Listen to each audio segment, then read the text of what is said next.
Good afternoon, everybody, and welcome to the second session of this conference. This session is on the stimulus program and jobs, a report on the impact and the next step. I'm Jill Quadagno. I'm a professor of sociology at Florida State University, and I'm in the Pepper Institute on Aging and Public Policy.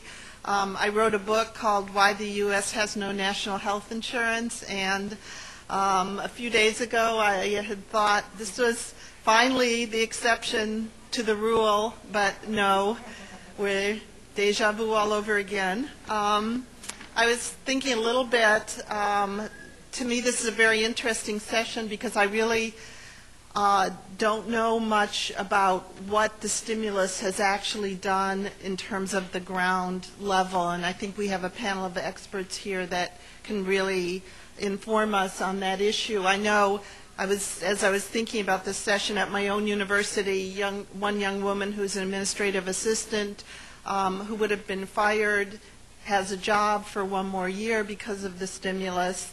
I also know, as is true of many other public universities, that there's little or no hiring going on of faculty, but lots of hiring of temporary or adjunct faculty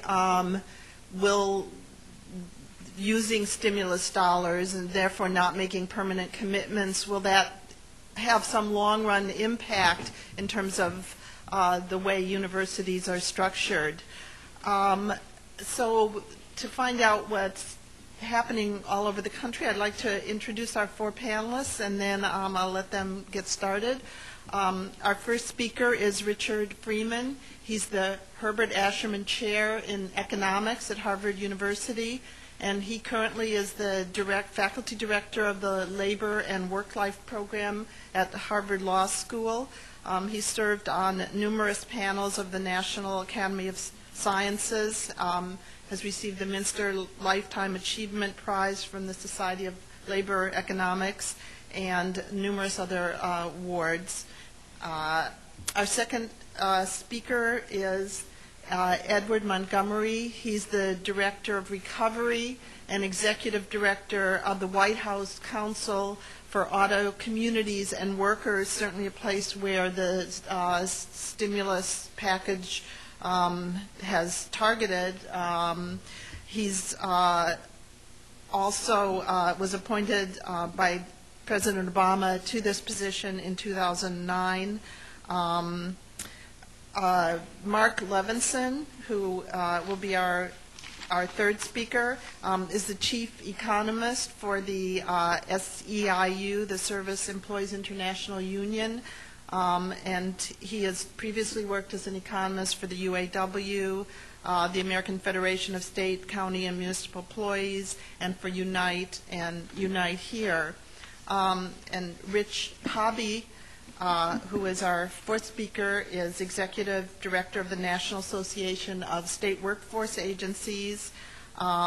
He's had many positions in government and was including staff director of the Subcommittee on Human Resources of the House Ways and Means Committee.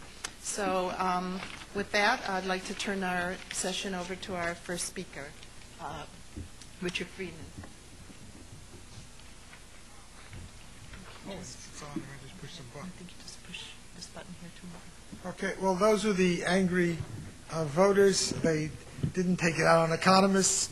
They took it out on the Democratic Party in my state. But they are pretty angry about what we experts have been telling them for a number of years and about where they currently sit.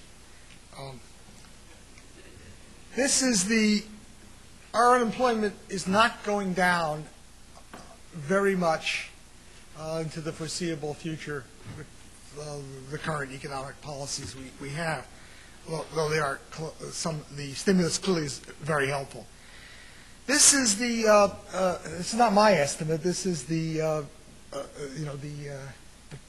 is the stock market estimate from the Intrade on shares of whether or not the unemployment at the end of this year December, the end of the year, will be lower than around 10%.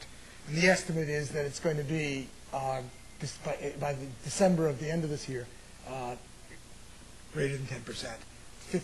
What those shares show you, if the price is 50 cents, it's $1 you're buying, you know, the prediction markets work, then it's a 50% chance is the view. So people do not think that this unemployment rate is going to go down below 10% over this next year.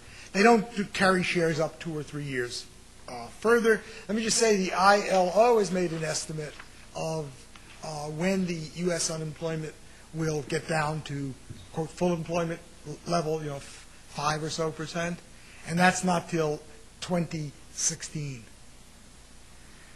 So this is going to go on, and we have a major problem. U.S. unemployment today, these are comparisons across with other countries, and it ends October 2009, simply because that's when it ended, the latest BLS estimates here. And we have gone ahead of the Euro 27, the entire Euro area. We are not the highest unemployment country in the advanced world. Iceland beats us out. Ireland beats us out. But we who for years have had lower unemployment rate than the bulk of the Europeans are now above them. I'm going to talk a little bit about why that is and what the meaning of that is. What we have seen is our stimulus package, and that's Lord Keynes reappearing. And the reason why the people were thinking of boiling economists were that a large fraction of our profession was out there saying, you know, just trust the market, everything is fine, and not saying very much about any Keynesian type of macro problems because they didn't believe they existed. Just trust Wall Street, it'll be okay. I gave 2 estimates here because there's 2 ways of understanding the stimulus package. The data that says stimulus package, the U.S. Shows up very high. The data that is, this is the fiscal deficit, which Brad was and others were just talking about long. We're just medium. We're 4.3% at that time, the deficit. Because what has happened is Europe has had many more natural stimuluses coming in. That when you go unemployed, you get a higher unemployment check than you would get in the U.S. relative to your pay. So everything is much more, they don't need as much of a special stimulus. We put in a special stimulus, which we desperately needed. But you look at this and you say, well, Norway, of course, has oil. So they can afford to pay anything they want. And they've been hoarding up their oil money in the way that we were supposed to have hoarded up money for the Social Security thing. Namely, they put it, and Alaska's done this, of course, with some of their oil money. You put it into a big fund for that rainy day. So they can keep paying out this deficit for many, many years, unless, of course, the oil price collapses. Then they may have some problems. The United Kingdom is in pretty much of a disaster state, and they're in discussions of cutting deficits. What you heard here, they're in more serious discussions, I would say, of dealing with that than here. But this just puts in perspective, yeah, we have a problem, but our problem is not the greatest in the world.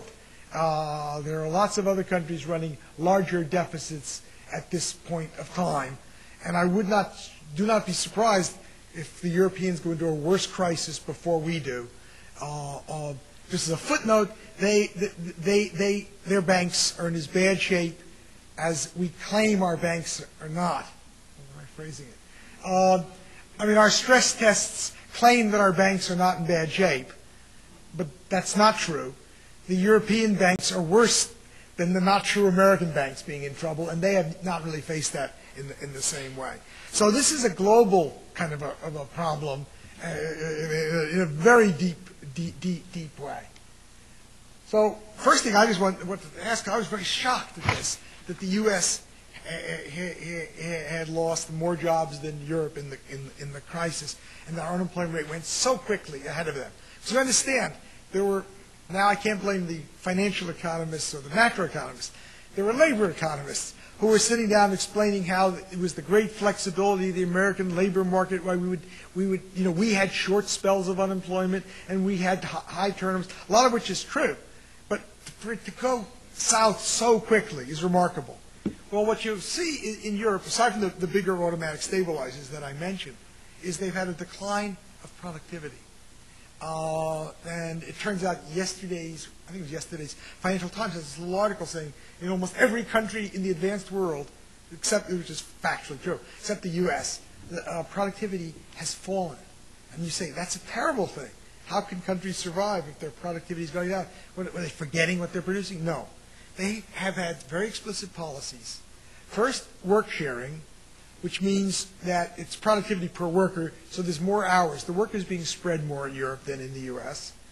And a lot of people were very negative on work sharing at various times.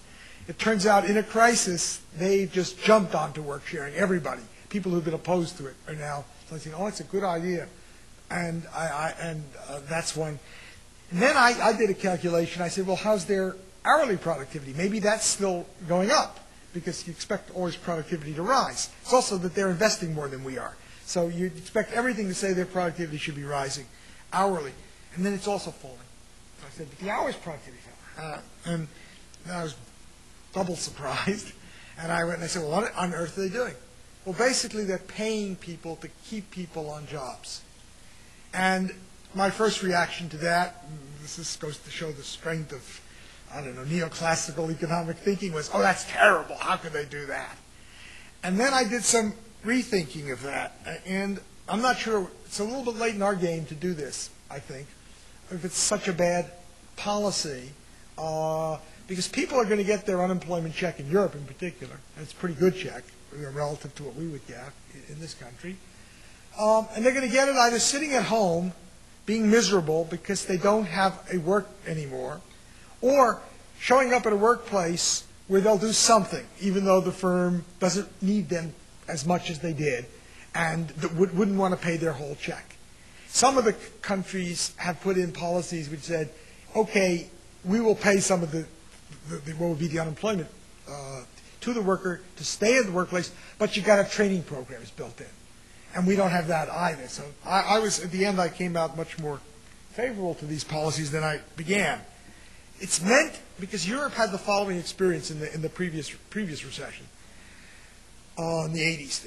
People, particularly older men, and particularly older blue-collar men, when they lost their job and they began going out for longer and longer periods, they never came back to the job market. Their skills deteriorated, and they never got new skills. And we are now at a point where we're going to begin seeing, I think, spells of unemployment that go on for more than a year, and that's where it gets very dangerous. So the Europeans said, this is terrible, we cannot let this happen again. And so for this recession, they've responded by saying, we're going to keep those guys, and if we get out of the recession, in a reasonable period of time, it's going to be a very good policy. If it goes on forever, for a long period, forever could be 2 or 3 years in my world, then they still would have paid pretty high social benefits to these people anyhow.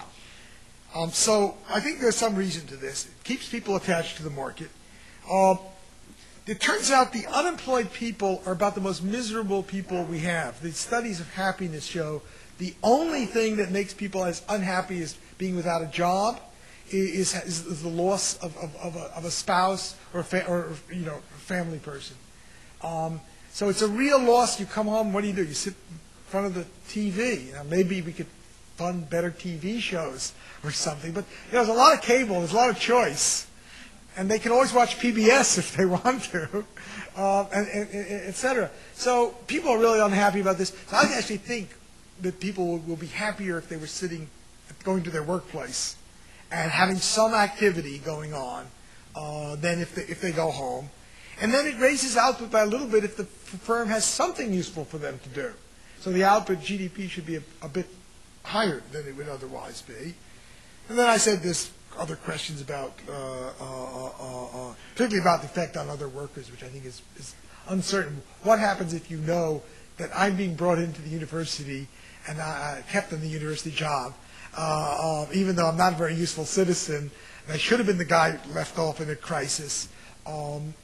And do the other people feel bad about that, or do they feel, we don't know what the effect is on the whole workplace. And then I put down some negative things. There are some negative aspects to this, particularly because it means the older workers are getting a break by keeping their jobs. And so in Europe, what's happening is youth unemployment is going up more rapidly than it goes up here. But it's just, that's a totally different kind of policy that we haven't thought about for dealing with our unemployment.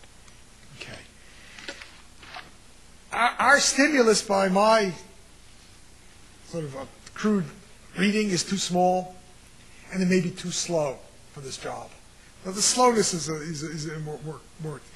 This was before I saw Bill Rogers' very nice paper doing some estimates of what happens to states with the stimulus thing. But basically, we lost almost 9 million jobs. They reported directly 640,000 jobs, 640,000, that's right. And you can multiply that by some multiplier, and you clearly see we're falling way, way short. And obviously, we're falling way, way short because the unemployment has not gone down. There are some positive aspects about the stimulus. Not that much of it has been paid out as yet. So it's going to kick in much more in the next year, and the year after, and so on. So in some sense, it's a little bit less of the stimulus than it is. There's a lot of money for environmental things in it. There's a lot of job activity that will occur in desirable areas. Yeah. Okay. So here I was giving my areas of strength versus weaknesses. The area that I know the most about, because I'm doing a special study on this, is the money that went to the science stimulus, which ends as of 2011, and therefore $20 billion that was poured into the science, of which $7 billion is due to Arlen Specter, putting in $7 billion in conference committee for NIH, which all that money's been allocated, and there the fear is that it's suddenly going to stop. And you put $20 billion into some enterprise, and then you stop it. And so the effort is to smooth it, to drag it out longer, to make it go on, and we'll see what happens. And then we have a terrible disaster coming to us, is that states and localities, every place, are raising taxes or going to be laying off school teachers, police, letting prisoners out. Maybe that's not so bad if they let out the right prisoners. But letting prisoners out early. But this is not a necessarily rationally thought through thing. So I think this coming year we're going to see more money pouring in. That's perfect. And we're going to more of the stimulus money coming, but this contraction of the state and local things is going to make it very scary. And you do not be surprised. Quick, my last things. And then I'll conclude with yes. Okay, almost. Okay, 1 minute. These are bandage policies, and they're not a long-term strategy. And I think one of the things that American people do feel is we thought that we elected an administration that was going to have a long-term strategy for changing the nature of the economy, and now it looks like the Wall Street's back in the same way they were, and we are paying the price of this. I can tell you the IMF in analysis, the worst crises, economic crises, tend to be those caused by the banking sector. That's in various countries. We see the Japanese situation. And in this recession, the inequality of earnings and inequality of wealth appears to have risen greatly. It's a lot. So we're seeing an undoing of any successes we had in bringing the country together in terms of earnings and wealth. Last, I know I got 0 minutes. I'll be very fast. Just so you know that, and when I'm saying some of these things, there's real evidence behind them. Here are two economies that had crises similar to ours. One is Sweden. Sweden is the top. That's the unemployment rate. Sweden going along forever, having 2% unemployment. The crisis they had was a banking crisis, very similar to ours, real estate, whatever it is, and zoomed up. They got it down. How many years later? 9 years later, is when they get it down, and no one ever dreams it'll be 2% again. And now, of course, the recent crisis hits it. So when the ILO had their prediction of saying, 2016, I said that and said, that's really optimistic, given the Swedish experience. Korea, they did recover from the 1997 very quickly, but this is the inequality measures. So Korea paid, having been a country that developed with a lot of equality, you always were comparing the Asian guys with the Latin Americans, where Latin America's a lot of inequality. Asia had the crisis in Korea in 1997 caused Korea to become the second most unequal country in the OECD. I don't have to tell you who's number one. I've used up my time, and then I'll just leave. I won't say a word on this. It's just, I think it's a reasonable possibility that we will have a real nightmare scenario for the next number of years. We haven't cured our problems, and it could bite us again. Sorry, but the last panel was also very pessimistic.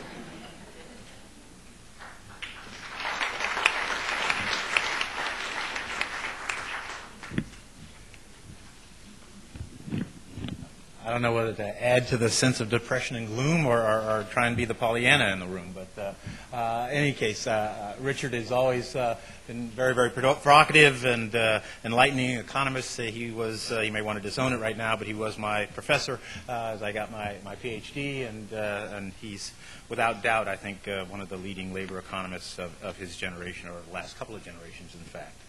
I think Richard tried to very well paint a picture of where we were.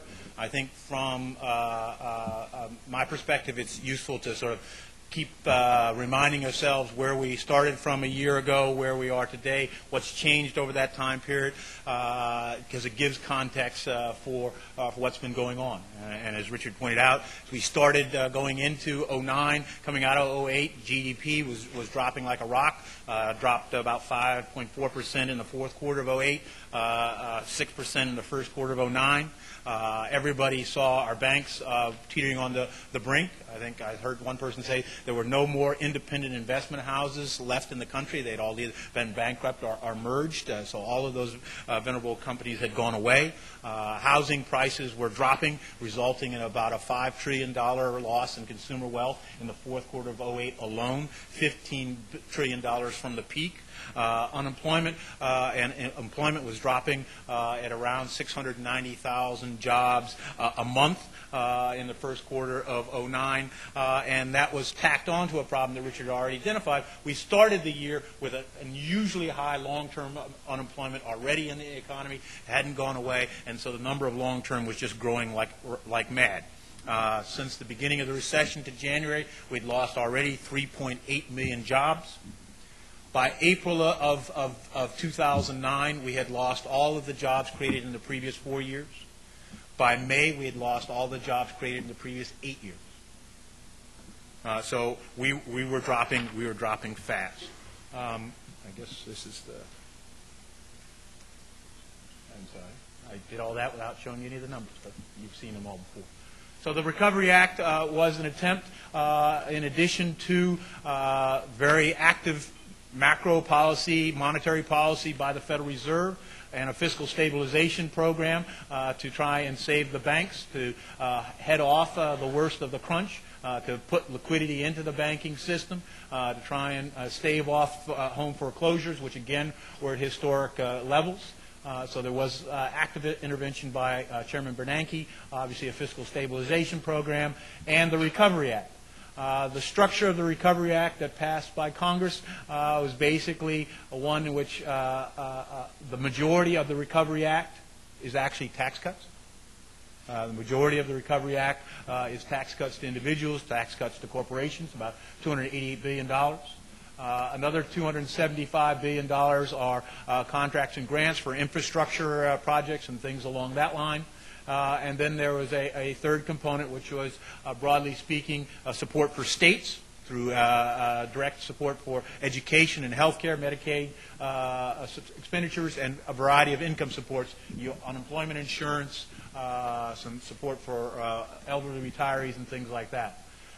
The structure of the Recovery Act was very deliberately a set of short-term stimuluses and supports, plus a series of investments which were hoped to have a long-term transformative effect on the economy. And so the expenditures, there were some short-term expenditures, some short-term stimulus, but it was also very much designed to have a big component which is going to have a longer-term effect, particularly investments in new green economy, wind, solar, and stuff like that. Of that, the numbers I've got are slightly different than Richard's. About $400 billion has been obligated. He correctly points out that just because it's been obligated at the federal level does not mean it's been spent at the state level. Many states are sitting on pots of money that they haven't fully expended. If you talk to mayors, it's a common complaint that they think that the states have not passed down all of the dollars that they should. But in any case, a little over about 60% of the dollars have been obligated at the federal level. There will be continued impact through 2010 and 2011, particularly of the infrastructure type projects or the long-term investments through DOE, et cetera. The CBO estimates for jobs created or saved are about $1.6 million, 1.6 million jobs estimated from the PAC. Lots of people go back and forth about whether those are the best estimates, good estimates, and so forth. But in any case, I think it's clear if you go out in the states that without this, there would be a heck of a lot fewer teachers. Without this, there would be a heck of a lot fewer people working in state governments and other areas like that. And so the governors may say we're going through tough times, but most of them will acknowledge that without the stimulus package, it would have been a heck of a lot worse. The world that I've been dealing with in auto communities is a subset of this world.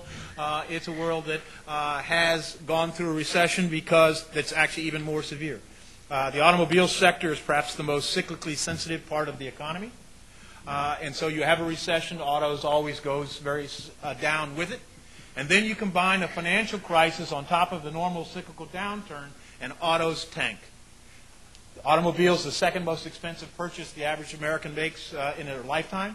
It requires credit to finance it. You have a banking collapse and a demand collapse, a housing wealth collapse, autos collapse. Auto sales drop from about 16 million units across all of the companies down to 9.5, the lowest level in 40 years.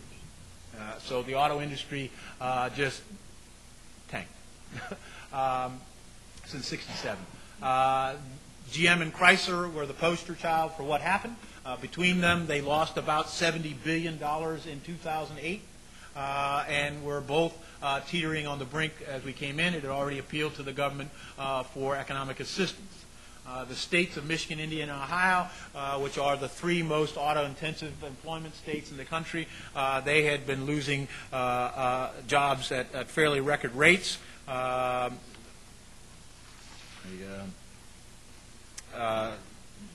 Those are the number of people lost. Give you a feel for auto relative to everybody else. Automobile employment is about 0.5% of all employment in the economy. They accounted for 10% of all the jobs lost in January of 2008. 43% of all the jobs lost during this recession occurred in the 10 biggest auto states. And so what's happened in auto states is dramatically a reflection of what's happened in the economy. You go to Detroit, the unemployment rate is 23%. You go to Pontiac, Michigan, the city's unemployment rate is 35%.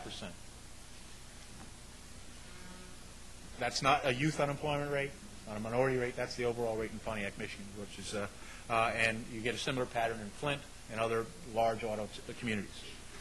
And so clearly this is a sector very hard hit, going down fairly rapid. Just as we tried to intervene to have a stabilization with the Recovery Act. The President created this Auto Council for auto communities and workers to try and focus federal efforts on helping those communities to use the resources of the Recovery Act, make sure you had a coordinated response, try and bring the different parts of the community together to think about economic redevelopment. In many regards, it is a version of a BRAC kind of approach that we've been taking, where there's a discrete, large structural economic event that's going on in a community, and you're trying to put together a response at the local, federal, federal and local level to try and help communities do that adjustment. The kinds of assistance that we've been putting out are trying to reach communities on three basic levels. We're trying to make sure that we, one, stabilize the economy in the local area, provide basic support. Two, try and create new sources of economic growth, new sources of industry. Because these are auto communities, one of the best ways you can stabilize employment is to keep the auto sector alive and healthy. I see I've got 5 minutes.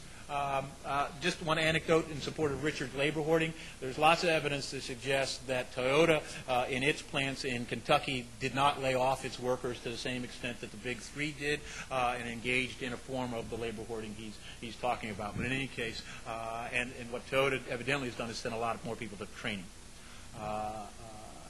in the interim. But in any case, so what we've been trying to do is put together a series of investments in rebuilding manufacturing, the advanced vehicle program to get the new electric vehicles, electric drive and battery components to try and think about the new technology to help jumpstart the industry, a manufacturing tax credit to help generate new investments in green energy. Obviously, Cash for Clunkers was probably a poster child of a successful program, and also support for warranties and also consumer financing, again, to try and keep some capital in that market. The Manufacturing Extension Program has played a very active role in helping manufacturers try and do adjustments, do layoff prevention kinds of strategies, and they've been very integral, and we've actually put more dollars into that area. In terms of support for workers in this region, Michigan, Indiana, and Ohio have gotten very substantial both increases in monies from the Recovery Act and additional national emergency grants, big increases in trade adjustment assistance, and a series of targeted investments in green jobs, which are dedicated to particularly to auto communities.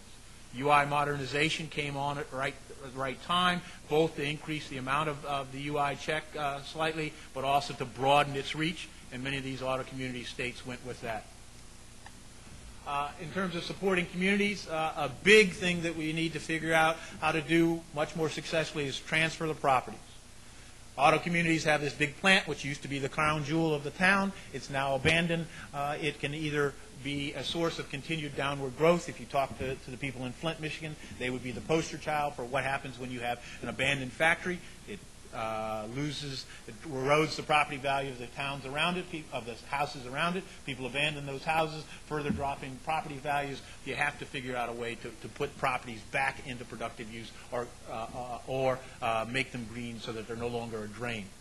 To do that, we've had increases in investments from the Economic Development Agency and EPA on brownfields, both of which are trying to help communities get additional resources to deal with these kind of micro properties transition strategies. HUD, EPA, and DOT are working together on rethinking transportation systems, rethinking how cities should organize themselves, particularly as they go through these structural changes, which often require or often are associated with substantial reductions in population. The Neighborhood Stabilization Program provides some funding to do that, as do the recovery bonds, which provided about $25 billion in additional support for communities out there to think about the path forward. I've got 1 minute. What else is next? Well, obviously the President recognized that a 10% unemployment rate, while it's stabilized, that the rate of job decline is about 40,000 a month, is a dramatic improvement from the picture I painted at the beginning of the year. We're a long way from where we need to be. the number of ideas that were floated at the Jobs Summit that I think have some broad support, additional infrastructure investments, additional support for states to make sure you don't get that extra drag onto them, extending unemployment and COBRA benefits, and also thinking about ways to get small business back in action. Right now the proposals are eliminating capital gains, some investment tax credit, or even some employment tax credits to generate some jobs. And lastly, the cash for cockers, as it's euphemistically called, money to retrofit projects. What we clearly need is a set of continuous stimuluses. We need a set of programs that are targeted to help create additional jobs and get the economy going. You need, again, not to lose track of both the need for both short-term growth and things which give long-term transformation, structural help. So I think I'm on time, so I'll stop right there. Thank you.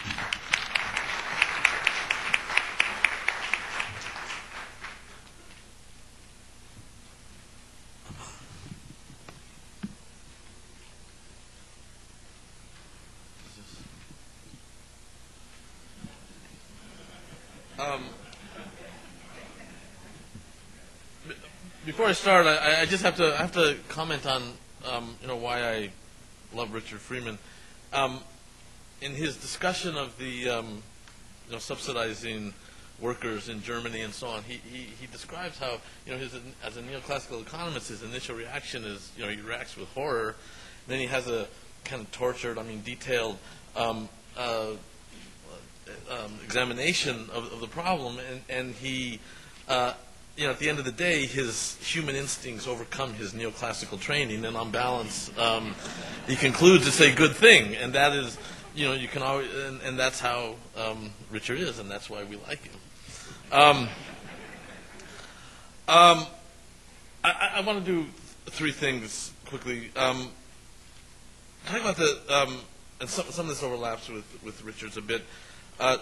Talk about the nature of what's happening in the economy recently, the nature of recoveries first, and the implications for what I think government has to do to deal with this crisis.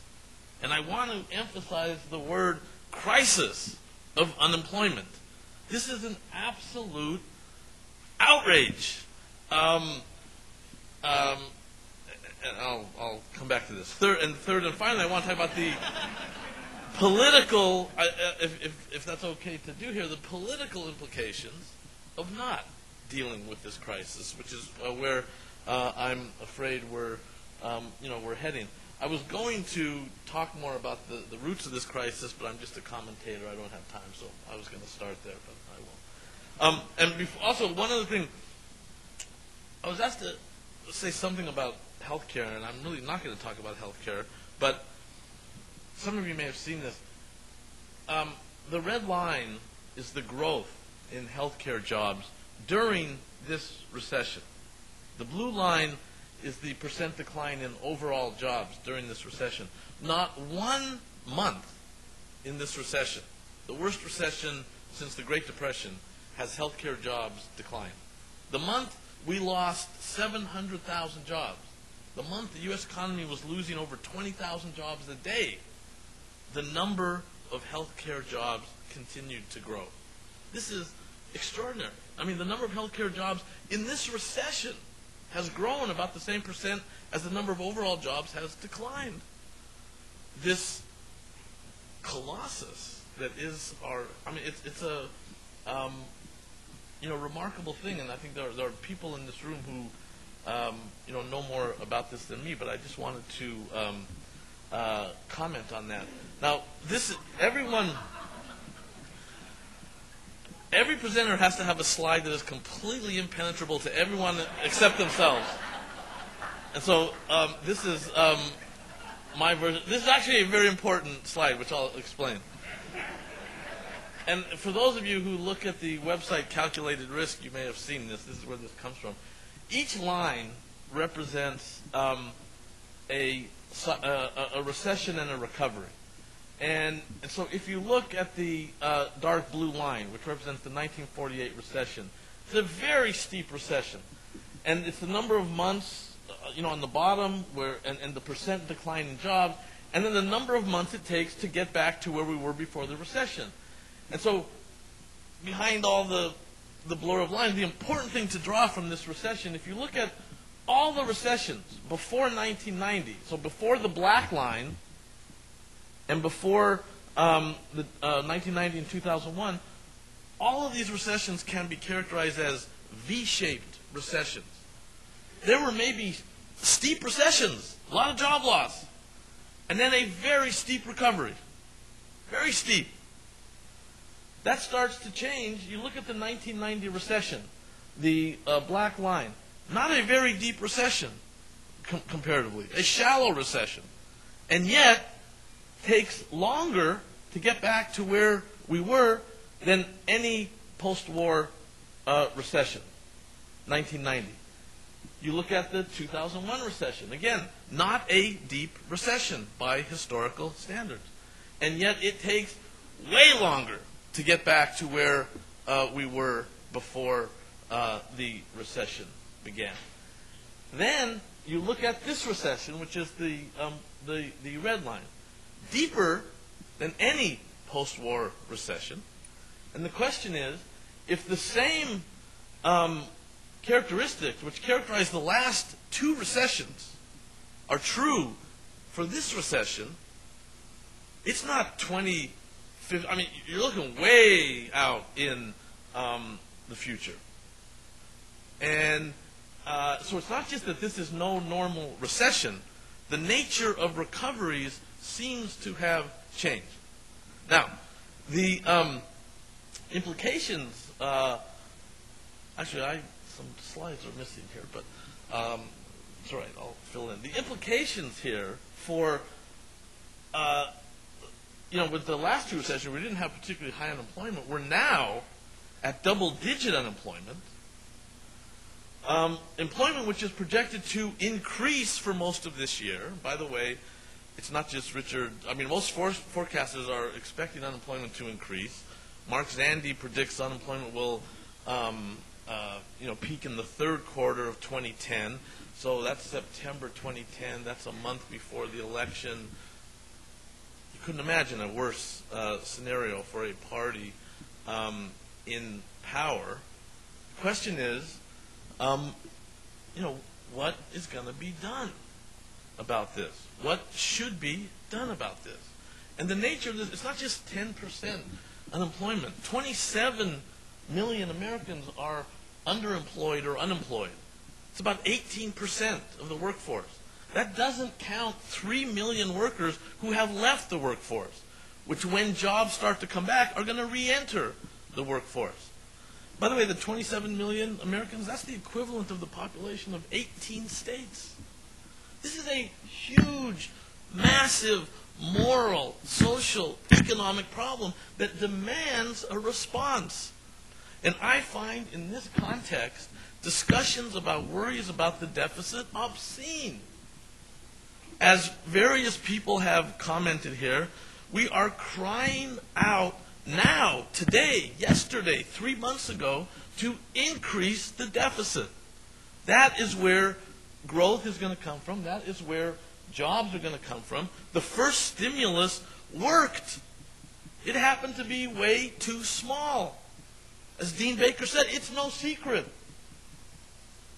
The article in the New Yorker magazine about the President's economic team, according to that article, when they, before the first stimulus package, the President's economic team, when they ran the numbers, they came to a figure that the needed stimulus was $1.3 to $1.4 trillion. They didn't even present that number to the president, according to the article.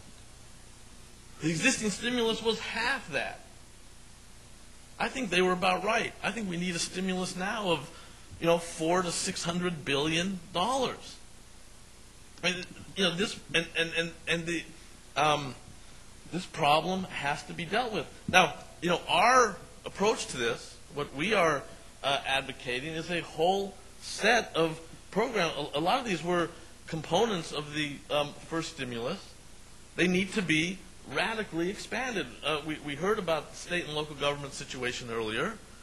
We need at least $200 billion in assistance to state and local governments now. We've been advocating for a public jobs program. I believe it's scandalous that there hasn't been a serious discussion about a public jobs program in this in this recession. Increased social supports, green jobs, infrastructure. There's so much that needs to be done. And all of these, given the nature of this unemployment problem, I'm not concerned if it's not shovel ready in the next 2 months. This problem is going to exist for years. So we should be undertaking even the longer term infrastructure projects now. They're going to be relevant 3 years from now. Trust me. But a much more comprehensive response needs to be in the works to deal with this unemployment problem. And just a word about the politics. Polls seem to be clear about this. Not only clear, but it's worse because they feel the government did everything for the banks. In the banking crisis, money was not an issue. Whatever needed to be done was done. We did unprecedented things. What unprecedented things are we doing to deal with the jobs crisis? We don't even have a public jobs program. Polling shows that. If I was in the Obama administration, this is a Peter Hart poll from about a month ago, showing that people believe large banks have been the main beneficiaries of government action. The average working person, 13%. I mean, this is a nightmare for this administration. This is Stan Greenberg's poll from a few weeks ago. If you are looking at likely voters, Democrats, Independents, and Republicans, if you counterpose the two questions, is it more important to create jobs and reduce unemployment, even if it means a larger deficit? Independents 2-1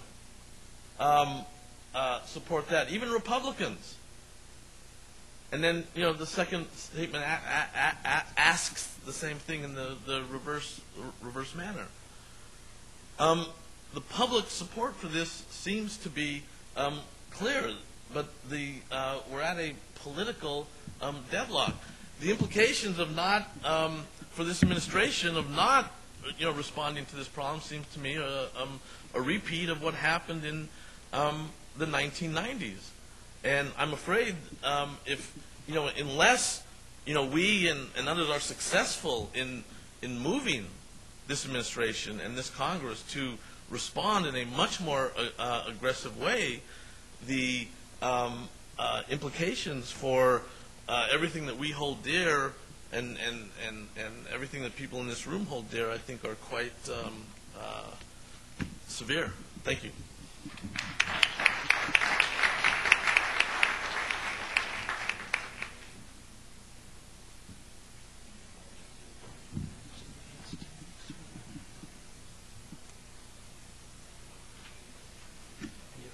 Get rid of Newt.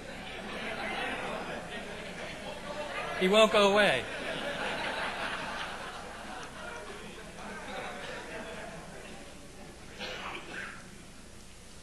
So do we have technical help here? I'm pressing the right arrow there.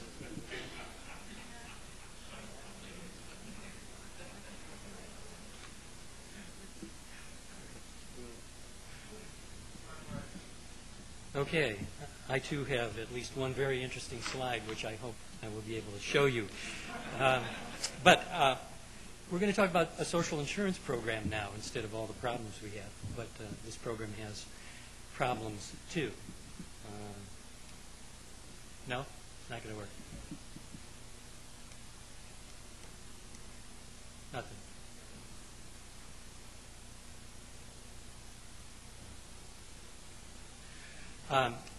I have 5 general points I would like to make. First, I think I need to sketch the unemployment insurance program for you briefly and tell you about its current status. Secondly, I want to show you with my chart how important the unemployment insurance program is as a built-in stabilizer to our economy. I also want to make the point that the UI program has also been used as a very important discretionary stimulus in the Recovery Act for our economy. Also, I want to speak to the growing insolvency of the state unemployment insurance programs this year and the next couple of years. And then finally, I would like to emphasize that although the system actually is working fairly well, it is shrinking relatively, and it needs some changes, and in particular, many states need to look at increasing their taxable wage bases and indexing them to growth in wages. Otherwise, they will continue to run into insolvency programs every recession we have in the future. So the first graph, it shows the history of the unemployment insurance program, benefit cost rates, and tax rates. It uses the euphemism there of contributions, but we know those are payroll taxes, so I'll call them what they are. And what you'll see there is in the blue line, we have the effective unemployment tax rate, that is, taxes collected overall in the nation as a percent of total covered wages. And most employees are covered by unemployment taxes. Self-employed workers, however, are not covered. They're the largest group of employed workers who aren't covered by unemployment insurance. And then the red line shows benefit payouts each year as a percent of total wages. And then you'll see the gray bars indicate recessions over the history of the program since it was created in the Great Depression. I have a couple of points to make about this. One is you can see that it is a powerful built-in stabilizer for the economy. If you look at the red lines, you can see that they peak in recessions very dramatically. Benefit payouts go up to help those laid off make it through the recession. And then the red line drops very precipitously after the recession is over, or shortly after the recession is over. The blue line, taxes as a percent of total wages, is smoother, and it tends to bottom out right before or during a recession. And then over the 3 or 4 periods after the recession, the effective tax rate slowly climbs to replenish the unemployment trust funds and prepare for the next recession. The final point I want to make about this graph is you'll notice a secular decline in the program over the last 30 years or so. Look at the recession, the 1973-75 recession, and you'll see that state benefits peaked at 2% of total wages in 1975. Look at each of the peaks thereafter, declining one after another. Employers have been very, very successful at keeping unemployment taxes down in the states, and of course that creates tremendous pressure on the benefit side to keep benefits down, control benefits, and to keep eligibility down, or at least not expanded. So we have an unemployment insurance program that is an effective automatic stabilizer, the most important one we have in the federal unified budget, except perhaps for just general fluctuations in federal taxes, which I might add include state unemployment taxes. I just wanted to go over the status of the program so you get an idea of the orders of magnitude here. The Department of Labor projects this year there will be 16 million beneficiaries of the unemployment insurance program. Currently, we have 15 million unemployed workers. It was mentioned earlier this morning that only 1/3 of those receive unemployment insurance benefits. That's correct for the state programs, which provide the first 26 weeks of benefits. However, there are another third of the unemployed who are on temporary emergency unemployment compensation. So currently, 2/3 of unemployed workers are receiving unemployment benefits through this system. The automatic, 5 million, and the discretionary, the other 5 million. We have 26 weeks of benefits available under the regular state programs, and then we have another 73 weeks available under the temporary emergency discretionary programs that Congress has enacted since the summer of 2008 for a maximum total benefits of almost 2 years. That is unprecedented. I think the most we've had previously is up to 72 weeks. So we've gone well beyond in the extension of benefits anywhere near what we did, say, in 73, 75, or the 1980 and 1982 recessions. The average weekly benefit amount is about $315 per week nationally. The average duration on the program is 29 weeks. Federal unemployment taxes are about $6 billion. State unemployment taxes now for this year will be about $45 billion, much less than the outlays this year because we're just coming out of a very bad recession. So we're adding substantial stimulus automatically through the state UI programs. Total benefit payout this year in UI, both the automatic and the discretionary, will be about $150 billion, 3 times the taxes. About $100 billion of that is state benefits. About $50 billion is federal emergency extended benefits. So we have close to $100 billion of stimulus out there in this system, either automatic or discretionary. Moving on to the next chart, which is the discretionary spending under unemployment insurance, which was enacted early in 2009 under the Recovery Act. We had $25 per week added to the weekly benefit amount for all UI claimants. That cost about $9 billion. The federal government decided to fully fund the other half of the federal state permanent extended benefits program for another $1 billion. They enacted an emergency unemployment compensation program, which initially was estimated at $24 billion, and then an additional 10 was just added, extending the program through February 28th, and we're looking at whether that should be extended again. The Recovery Act also had some incentives for modernizing the UI program, expanding benefit eligibility, mainly for low-wage workers. That was estimated to cost about $3 billion, although $7 billion was set aside for incentive payments to states to enact those provisions. We had some additional administrative funding of about $500 million.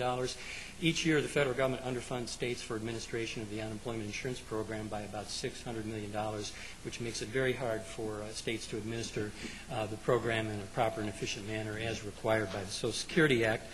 And then also there was money expended on the tax side, relieving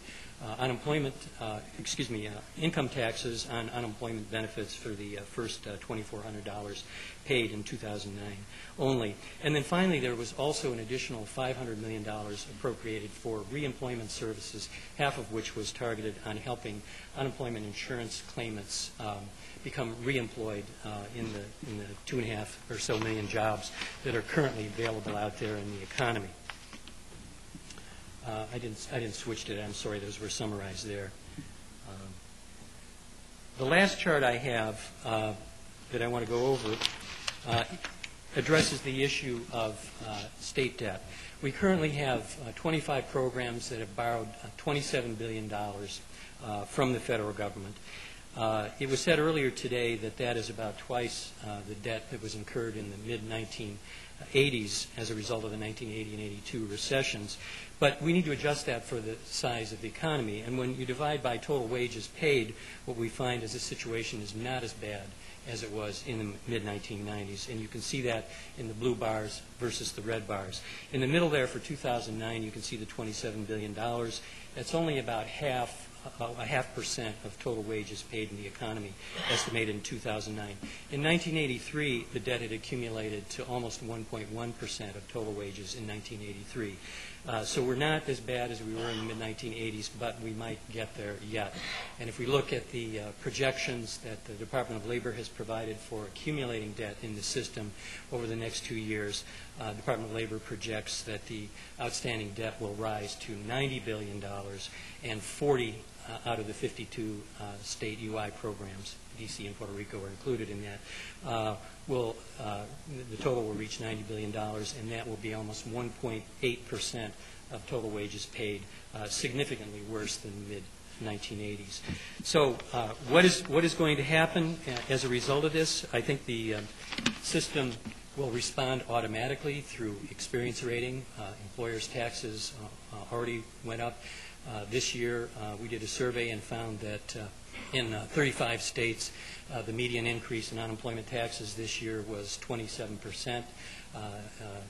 Hawaii, believe it or not, increased their unemployment taxes by 6-fold unbelievable. But when you increase a small tax by a lot, it doesn't turn out to be very big in the end. So apparently that has happened.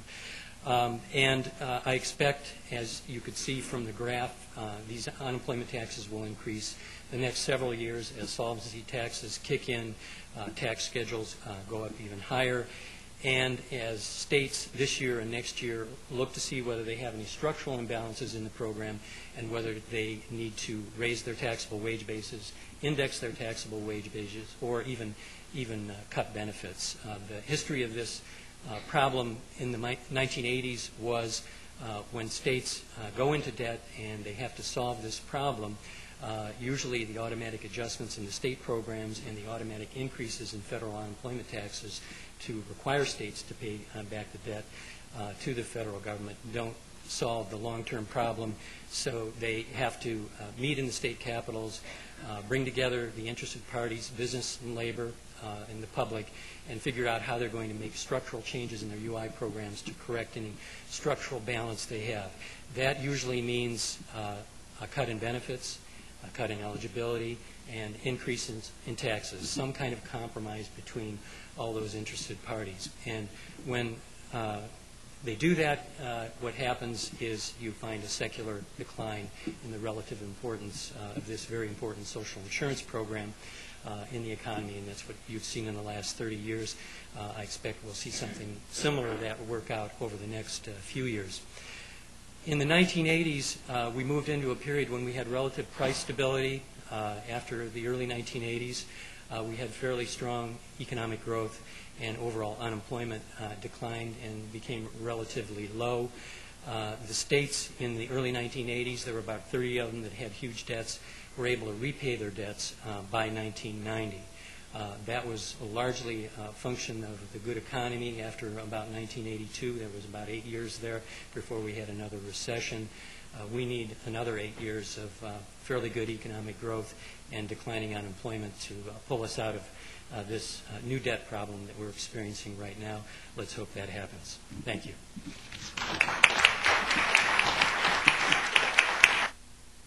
Dr. Freeman, you seem to be saying that we can anticipate a future of slow growth, continuing high unemployment, and a continuing real risk of another financial sector meltdown, and that Obama has not moved to create the alternative economic model that he implied in the campaign that he would be looking to. What do you think that model should be? What should it look like? That's a tough question, isn't it? but that's the right kind of question. Let me be clear. I mean, to have expected the president, when he came in, they did not anticipate this was going to be as major a crisis as it was. And there was this sense at the beginning that the problem was all in the finance sector.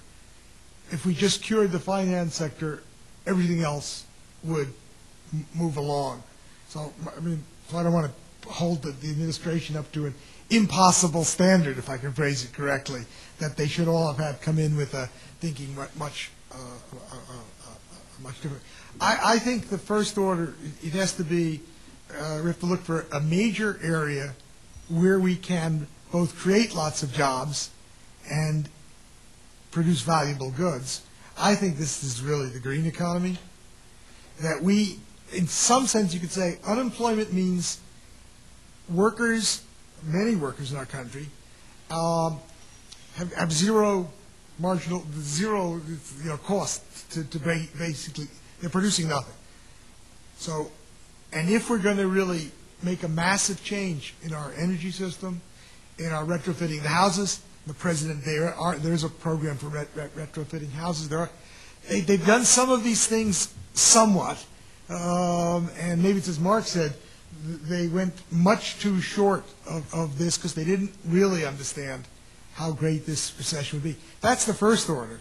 But then the second problem is, can we afford to have a financial sector that is untrustworthy in the country, which is what we have had, and which I think we still have.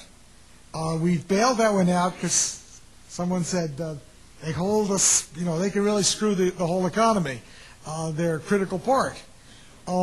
So I think the other reform that would have to, a major reform, would have to be in reining in this financial sector.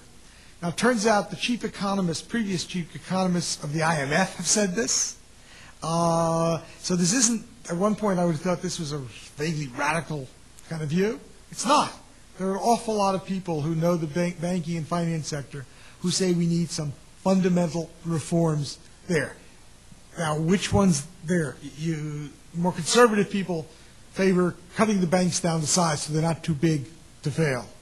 That makes a lot of sense to me. More progressive or left-wing kind of characters focus on the pay of the bankers. And you can't have people in control of massive financial resources being able to take great risks because they profit and then know that worst comes to worst, they go out with, I don't know, $10 million is their golden parachute or whatever it happens to be, those kinds of sums. And that requires a major change in the whole way that I think the country is giving incentives to people. So I think, one, there's the jobs thing, and we have some areas where we could push major jobs programs that would be beneficial for the society. And then, second of all, we have another sector that's bloated and has been bloated and has a lot of money. And you can see that you could perhaps shift some resources from the one sector to the other parts of the economy. That may not give enough detail. I also believe very strongly that we should change the executive compensation system in the following way. Anytime an executive has a stock option and it gets a tax break under the law, just the way when a company has a private health care plan or a pension plan, every worker has got to be covered in that company in the same way, or else you don't get the tax break. That would bring a stop to these excessive stock options, and there's a lot of data that says when they have a big stock option, that's when you see the Enrons, that's when you see them misstating their books so they collect on it, that's when you see them taking excessive risks, because understand, a stock option is more valuable the more variable the company is. So we've built into the system, I think, some great dangers that we haven't addressed. I have a question. I wondered what has changed that's changed the pattern of the recovery that was steep decline, then steep rise, and then now it's kind of smoothed out but longer recovery. What was different in the 1990s? Well, you mean what was different before the 1990s? Yeah. What's changed? Well, I mean, that's the $64,000 question. I mean, it used to be, when recessions were largely the result of rising interest rates, and then lowering interest rates, had a very strong effect, on a recovery, which is not the case here, which is part of the story, but it's deeper than that, I think. The kind of period of jobless recoveries has also been the period of, where we've seen, tremendous growth in inequality, kind of stagnating living standards, declining, wages, where economic growth was occurring, but it was largely bubble-driven growth. And bubble-driven growth can achieve growth. You could even argue it kind of resulted in a short period of full employment in the late, 90s. But it's, it's an unsustainable kind of growth, and it's not, it only doesn't drive an economy. And now, when you look, where we have tremendous excess capacity, where is the source of demand? And it's hard, This is why the need for such a radical government spending program, because wherever else you look, I don't see it. And in the absence of that demand, what happens? It's stagnation. And so, unless you can answer, that question, where is the demand going to come from? Then the need for a very aggressive government response is even greater. I don't know if that answers the question,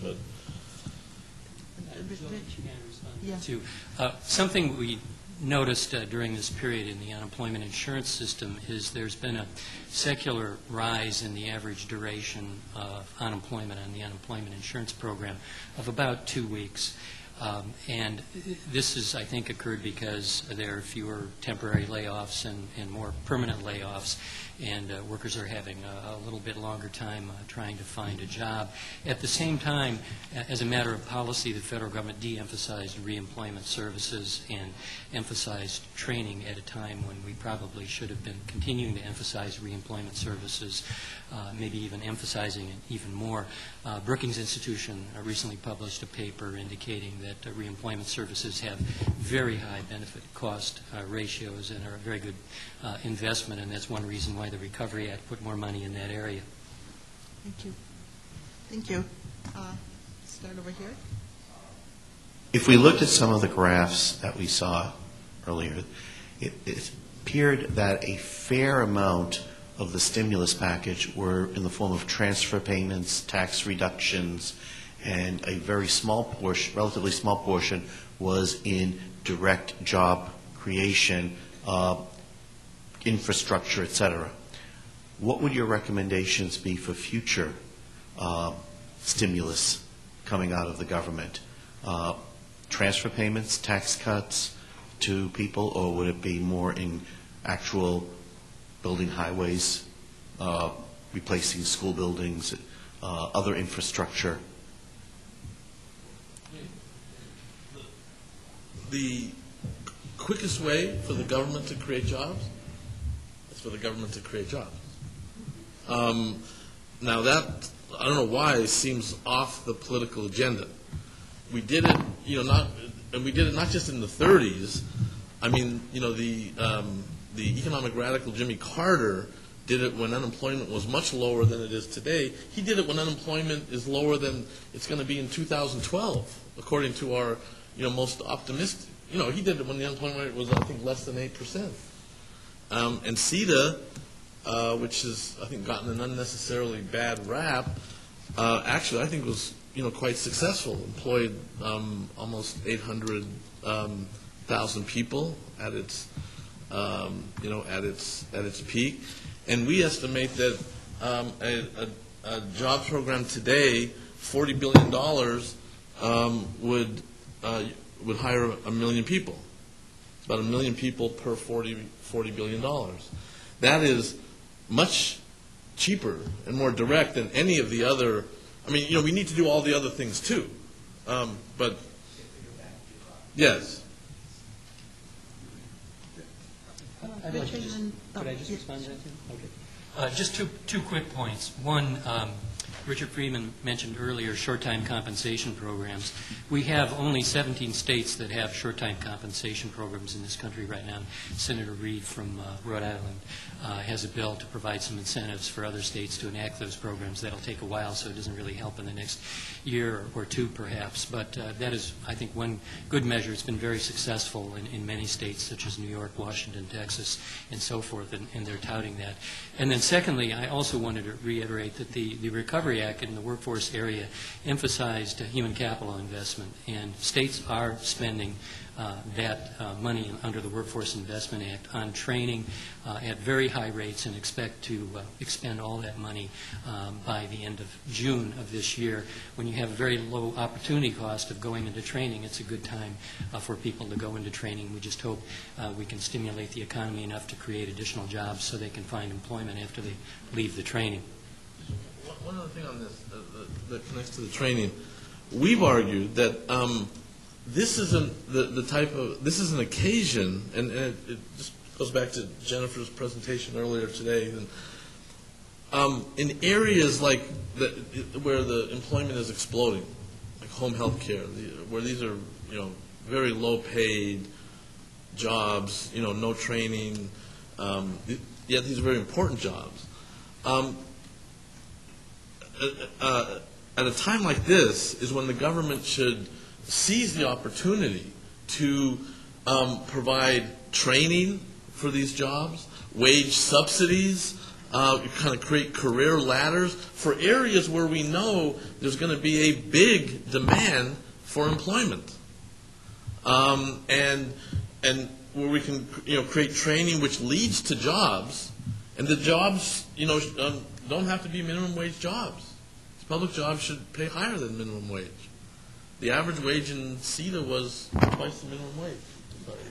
I think there's a very clear area where hopefully they will move on this in this next year. You cannot let the states and localities lay off people who are doing work that they were hired to do in reasonable times, knowing that that's useful work. Police, fire, etc. You cannot let the states and localities raise taxes, which is undoing the tax cuts that you put in. So we have a peculiar system because the federal government can do all these spending things, and then the states have to balance their budgets. And if we see major states, I know what California has done in some of its university systems. They furloughed people, and for lower wages, so they reduced wages. But they've also restricted enrollments in San Jose State by a large number. I don't know how many areas they've done this in. That's no training for people. And when Richard put up the slides about the states running into deficits and owing money, it's owing money to the federal government. So the federal government should quickly say, hey, forget about that, because this is a crisis. But the first thing we have to do is to not let the state and local employment go down next year. If it goes down a lot, it's like our government. If you think of our government now not as only the federal government, it's all of the governments. There'd be, one party's doing this, and the other party's doing that, and it's undoing the advantage. I'm not against the federal government employment things, but I think we can do it in a way that we're more close to what the Europeans have done, which is namely, you actually work for a private guy, but you're paid by the federal government. I don't think the federal government, someone could correct me, is ready to go and hire 1 million people and has useful activities sitting down. In the research and development area, there was very little expansion of federal employment of scientists and engineers. It all went through money to most of it to the universities, but everybody, if you're working on NIH, you're not working for NIH, but yes, you are, and NIH is taking care of you. So I could see that as being a more fruitful way than the government imagining it's going to suddenly start setting up useful activities for people. Sure. Go back to the point, if there are 20 million underemployed individuals, 8 million unemployed, to think that the federal government can hire all of those people and put them on their payroll, that it could hire a large enough number to drive the unemployment rate down to something that we would all call as full employment, I just don't find that credible. That doesn't say that there's not a role potentially for a federal employment program, but you've got to get private sector employment going. That's the only way you're going to get those kinds of numbers down to anything we would all consider remotely acceptable. And so I don't disagree at all with Richard. We have to keep it from getting worse in the states. But your major emphasis on anything going forward has got to be how do you get private sector hiring going again. We have time for just one last question. I'd like to get this gentleman who's been standing there a while. There's a major disjunction between the previous panel and this. I mean, we saw your slide on the one sector that was growing was the healthcare sector. You mentioned NIH. getting a big share of the R&D. Rashi Fine once said, if you want to control medical care costs, close NIH. And what it highlights is, if we want to control healthcare costs and thus the federal deficit, we have to start containing healthcare costs. And yet the political economy of this very large sector being constrained is very difficult. What I'm really saying is it highlights the importance of what Richard said, which is we've really got to start focusing on other sectors that are going to be dynamic sectors looking ahead, whether it's retrofitting or it's green economies or other forms of R&D. But allowing the health sector to continue to kind of swallow us is not a productive way to look toward the next 20 years. That's. Yeah, no, I wasn't arguing that it was. By the way, about a quarter of employment in the health sector, almost a quarter, 23%, is clerical. That's huge. Huge part of 14 million people, something like that. But by the way, the issue on the public role and the private role, what we have to do is increase demand. The private sector will respond to increased demand. In the absence of increased demand, there's nothing that you're going to do that is going to move the private sector. And when we talk about a public jobs program, it's not this has never worked where the money flows to the state and local governments and then flows to, local projects, including NGOs and nonprofits. And so it's not the federal government, thinking of ways to hire, a million people. That's not the way anyone has this in mind. Well, thank you all for a very interesting session.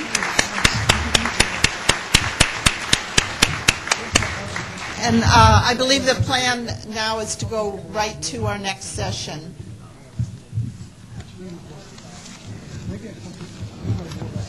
They all have their bios as part of your materials, which I encourage you to read. But I've been asked to distill from each of their bios a nugget of information that gives you some insight into them as individuals. So we're going to begin with Daniel Franklin. Danny is a senior vice president at the Benenson Strategy Group, BSG.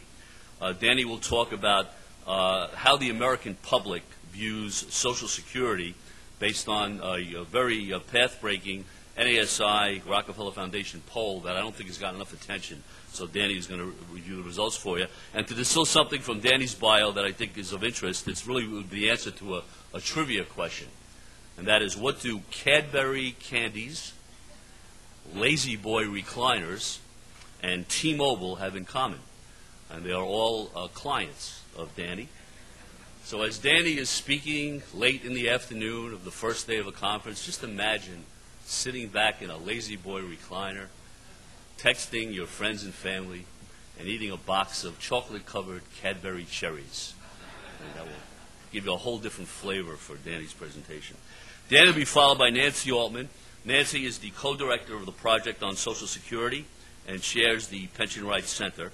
Nancy's also written a book that if you haven't read it, especially in today's environment, it's called The Battle for Social Security. I highly recommend it. She also was a part of the Greenspan Commission, so she'll be reliving history if recent announcements are any guide as to what might be in store for how the country positions Social Security in terms of the national debate on the federal debt and our long-term financial sustainability. And I see no humor in that at all, Nancy, unfortunately. Nancy will be followed by Maya Rockymore. Maya is the Director of Leadership for Healthy Communities and also the President, CEO, and founder of Global Policy Solutions. And I was amazed to know that Maya is the author of the Political Action Handbook, a how-to guide for the hip-hop generation. And I now know what to get my daughter on her 16th birthday.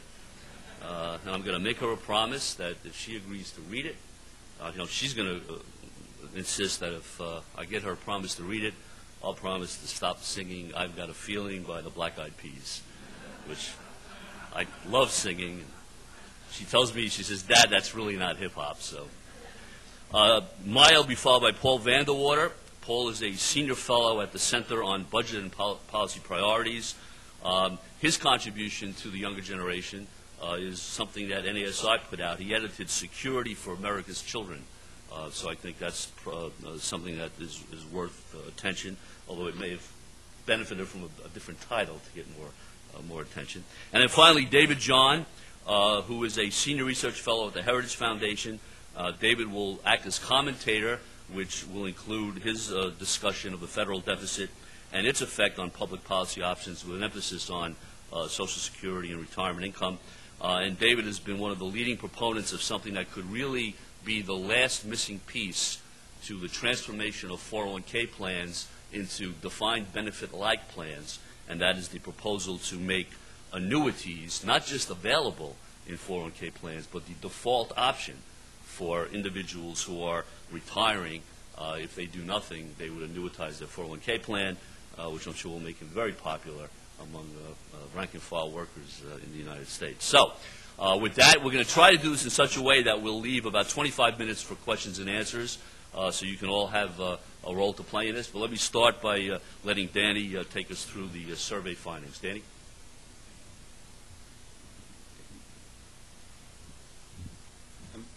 Bill may have left out the client that makes the other three seem more surreal, and that is President Obama, who has something in common with T-Mobile, Cadbury, and Lazy Boy Furniture.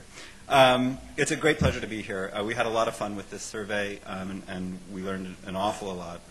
As we were designing our research, we knew that there were reams of data regarding the financial importance of Social Security to retirees, and also Americans' opinion on whether or not Social Security needs to be, quote, reformed, unquote, and what shape those changes should take. But despite the fact that Social Security has been a frontline political issue for decades, there's been very little research, particularly since the beginning of the recession, into the attitudes that underpin Americans' perspectives on Social Security and the nature of its importance. From a political and also a policy perspective, for any change to Social Security to be successful, and there have been many proposed, we believe that it should be rooted in those underlying attitudes.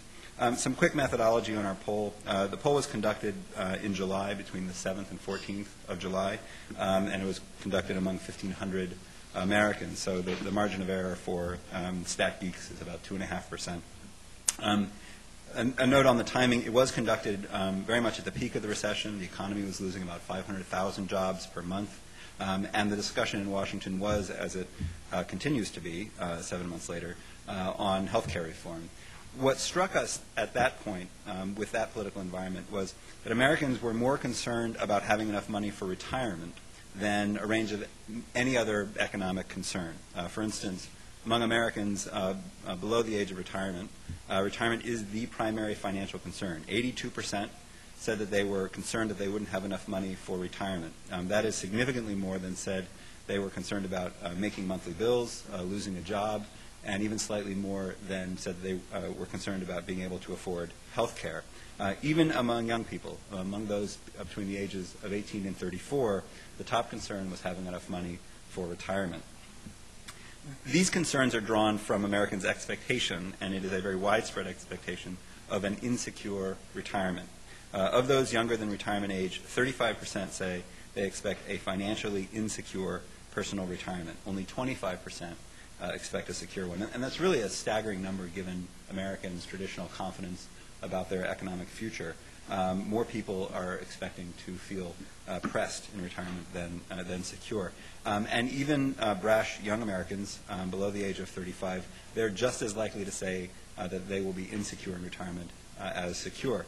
In fact, the only group of all the demographic groups that we looked at that was not predominantly insecure about retirement are those who make more than $100,000 a year.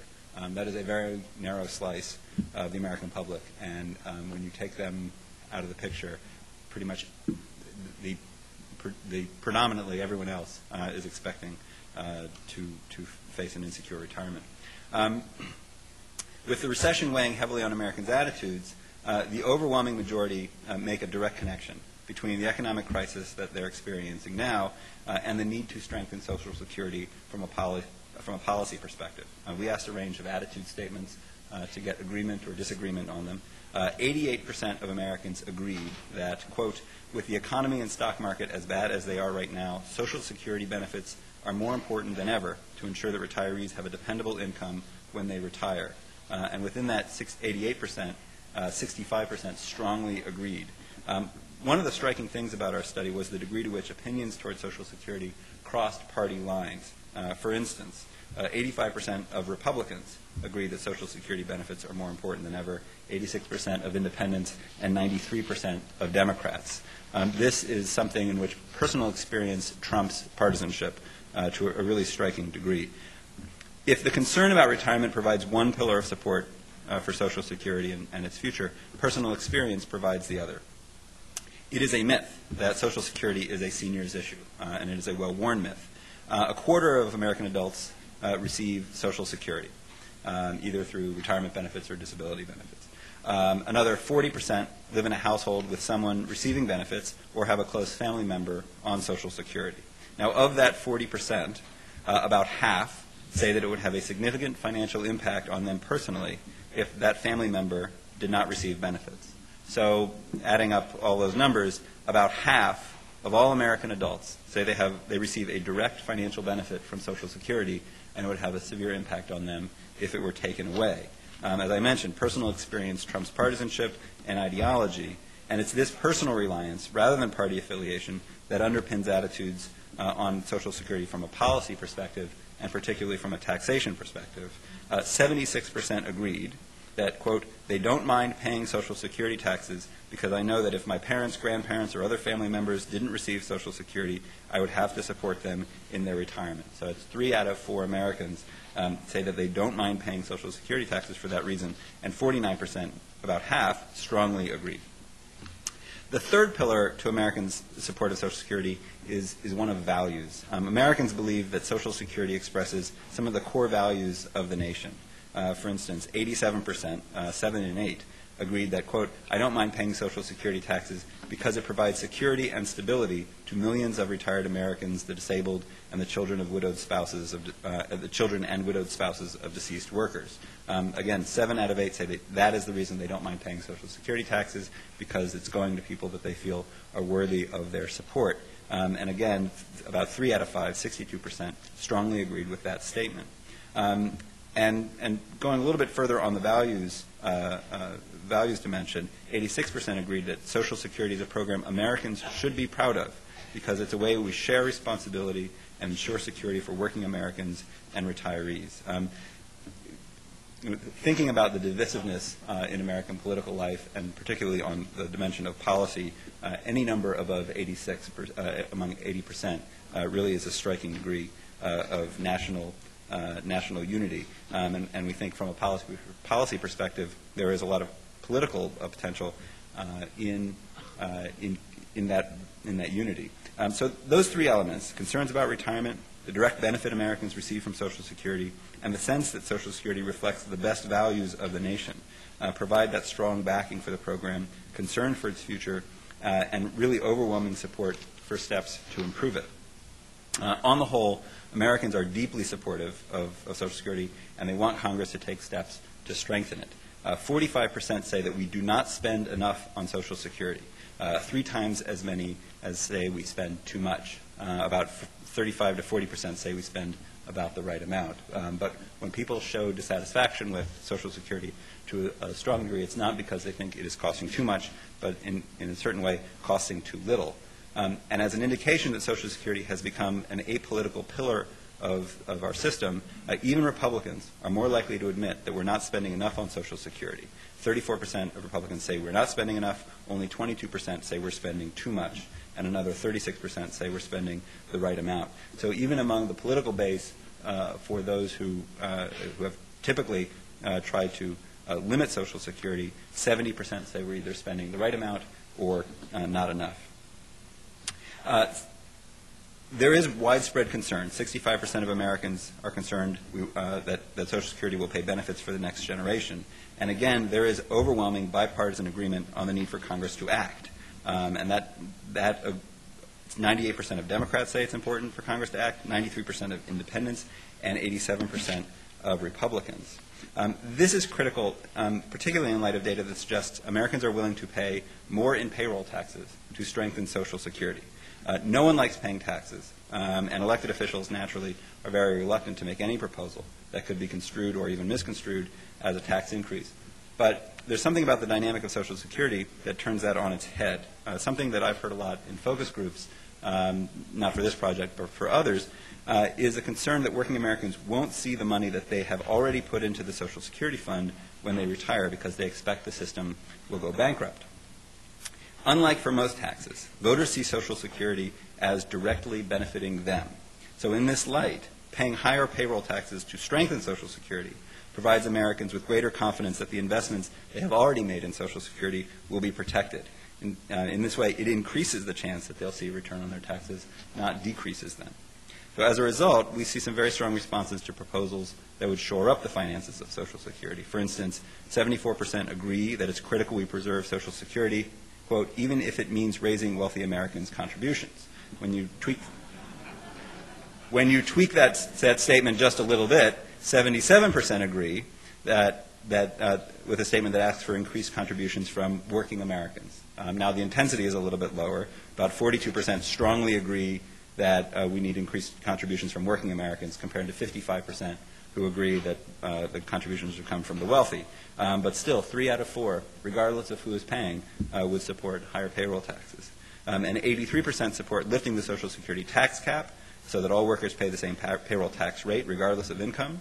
And 69% support adding a 5% tax on families earning over $250,000 a year and individuals earning more than $125,000 a year. That is something that we've seen really across the board, that there is still an appetite for greater contribution from wealthier Americans. What Americans are resistant to is any proposal that would reduce benefits, especially now at a time when they acknowledge that recipients and their families rely on benefits more than ever. When we asked a forced choice question on how they would prefer to protect Social Security's ability to pay out benefits for decades to come, 46% say raise taxes on workers, 31% say raise the retirement age, and only 11% say reduce benefits for workers. Now, one could argue that the raising the retirement age is a benefit reduction, but what is, I think, more interesting is that about half are willing to say, raise my taxes in order to strengthen Social Security. Not only are they willing to support increased taxes, but they strongly support strengthening the benefit system for those who need it most. 78% support extending benefits for children whose working parents have died or become disabled, and 76% support increasing benefits for those over the age of 85 because they depend more heavily on Social Security. What we're seeing overall, and this is true across many issues, is that the conventional wisdom among Washington elites does not match the attitudes of the public. For years, the media and pundits have drummed up concerns of a crisis that will require cutting back on our commitment to retirement security. But as the economic crisis has eroded the government's fiscal position, this talk has only increased. But Americans look at the insecurity they're seeing all around. They take the opposite approach. Social Security for 75 years has provided Americans with a sense that they will be protected against the vicissitudes of the economy, the market, and their unfortunes. Their response to this recent moment of insecurity that is lasting for some time is not to pull back from our common responsibility, but in fact to double down. Thank you.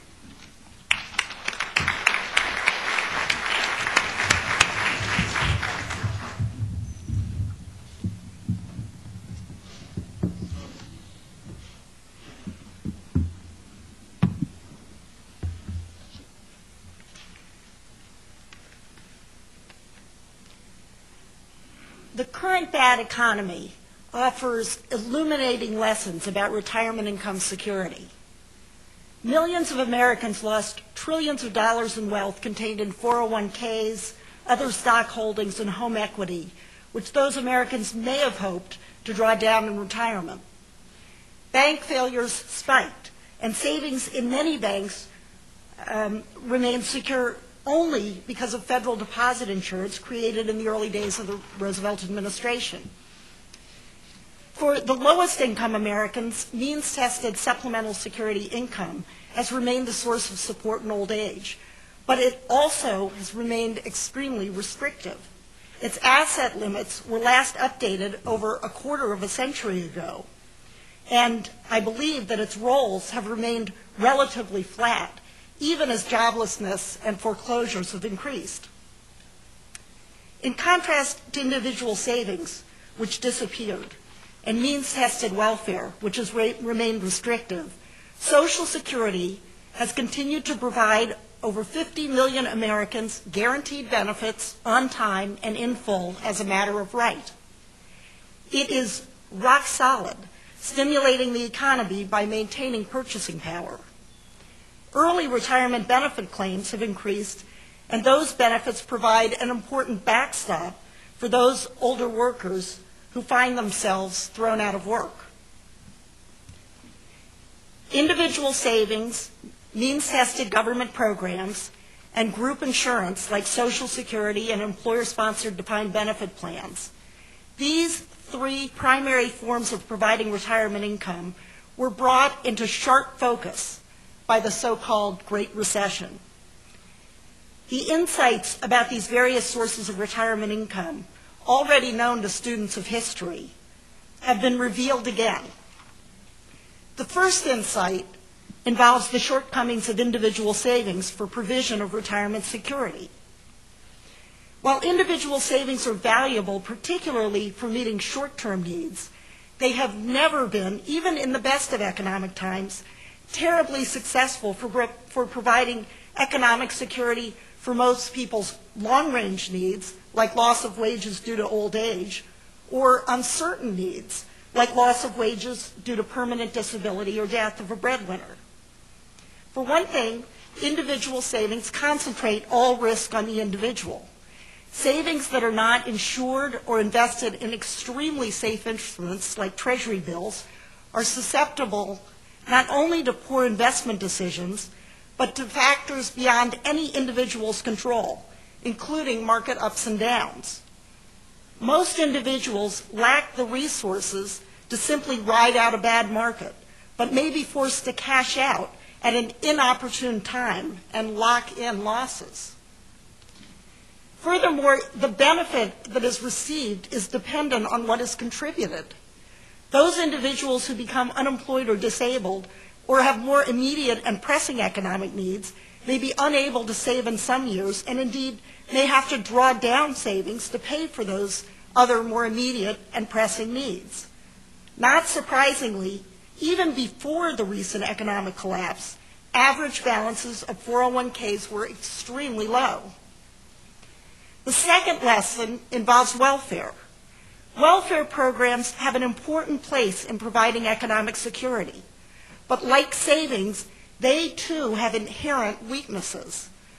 Welfare involves arrangements among financially unequal parties, those materially better off providing assistance, usually just enough to get by, to those who aren't making it on their own. A means-tested or, more generous, affluence-tested program, by definition, requires an examination of a person's earnings and assets. Because accumulated assets lessen an individual's need, those who have saved are in effect penalized for their thrift. Past work is irrelevant unless it's resulted in accumulated assets. Current earnings also lessen need, and so they too are in effect penalized. The aphorism, "programs for the poor make poor programs," succinctly captures the complicated psychological truth that means-tested programs invariably carry a stigma and are unpopular. That truth is exemplified by the Supplemental Security Income Program's flat rolls, the program's $20 income disregard, which has remained unchanged since the program's creation in 1972, and as I mentioned before, the program's asset limits, which were last updated over a quarter of a century ago. Savings are important particularly for short-term needs.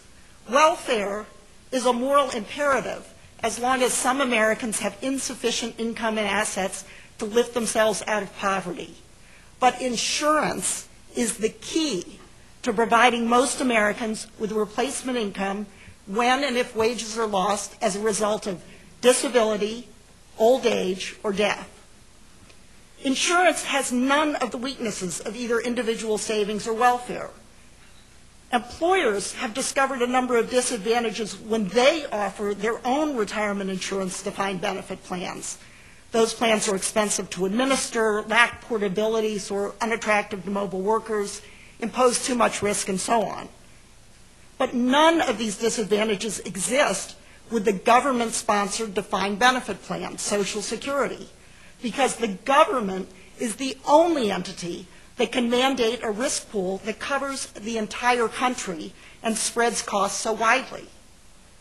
Moreover, because it's nearly universal and fully portable, Social Security can structure its benefit formula as it does to account for time out of the workforce due to unemployment, care of family members, or other reasons.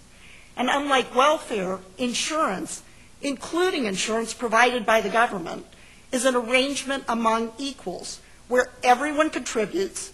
Eligibility is based on achieving insured status irrespective of need, and receipt of benefits is dependent only on the occurrence of the insured event.